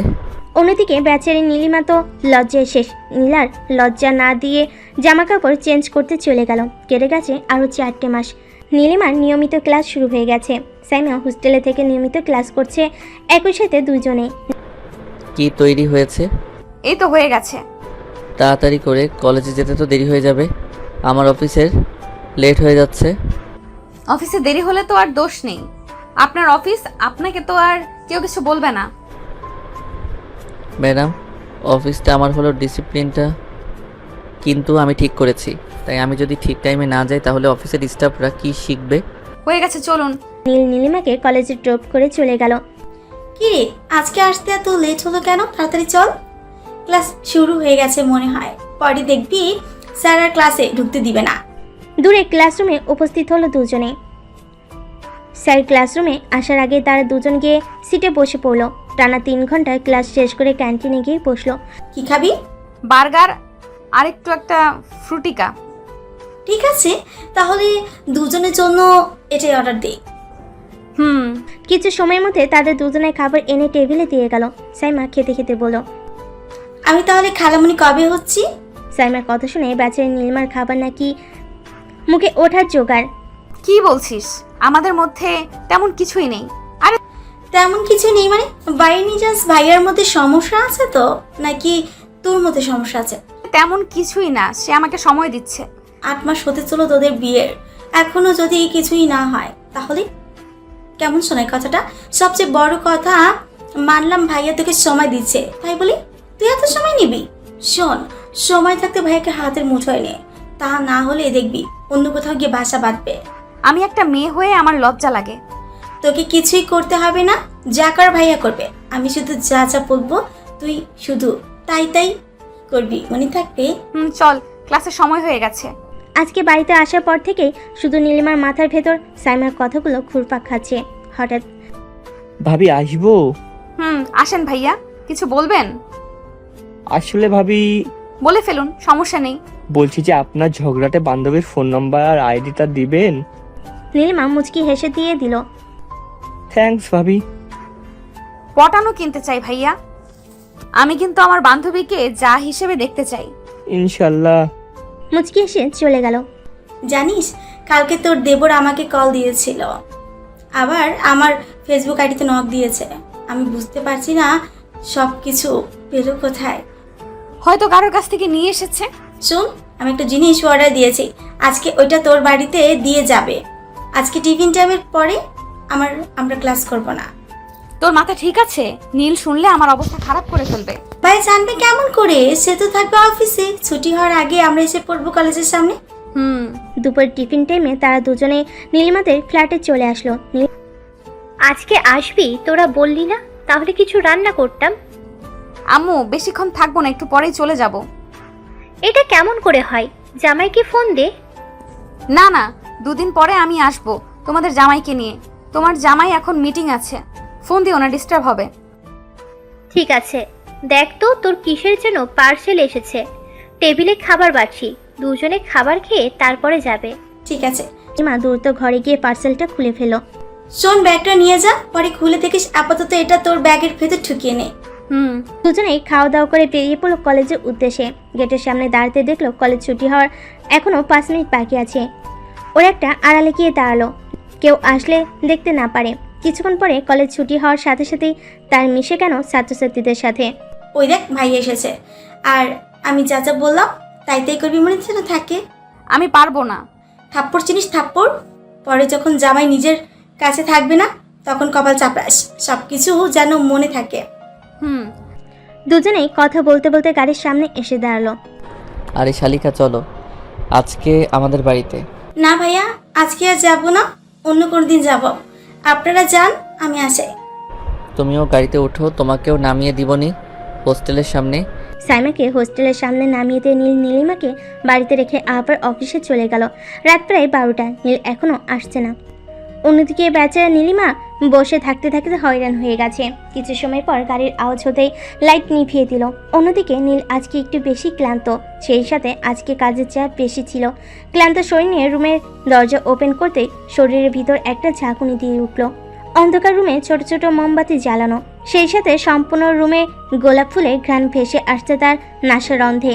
নীল বুক ভরে শ্বাস নিল, তার শরীরের ভিতর কেমন যেন করছে। সশব্দে দরজা লাগিয়ে দিল। দরজা লাগানোর শব্দে নীলিমা কেঁপে উঠল। জড়সড় হয়ে খাটের এক কোণে বসে আছে নীলিমা। মোমবাতির আঁচ আলোয় নীলিমাকে দেখে নীল রুমের লাইট জ্বালিয়ে দিল। সাথে সাথে নীলিমা চোখ বন্ধ করে নিল, জোরে জোরে নিঃশ্বাস ফেলতে লাগলো। নীলিমাকে দেখে নীলের যেন দম বন্ধকর অনুভূতি হচ্ছে।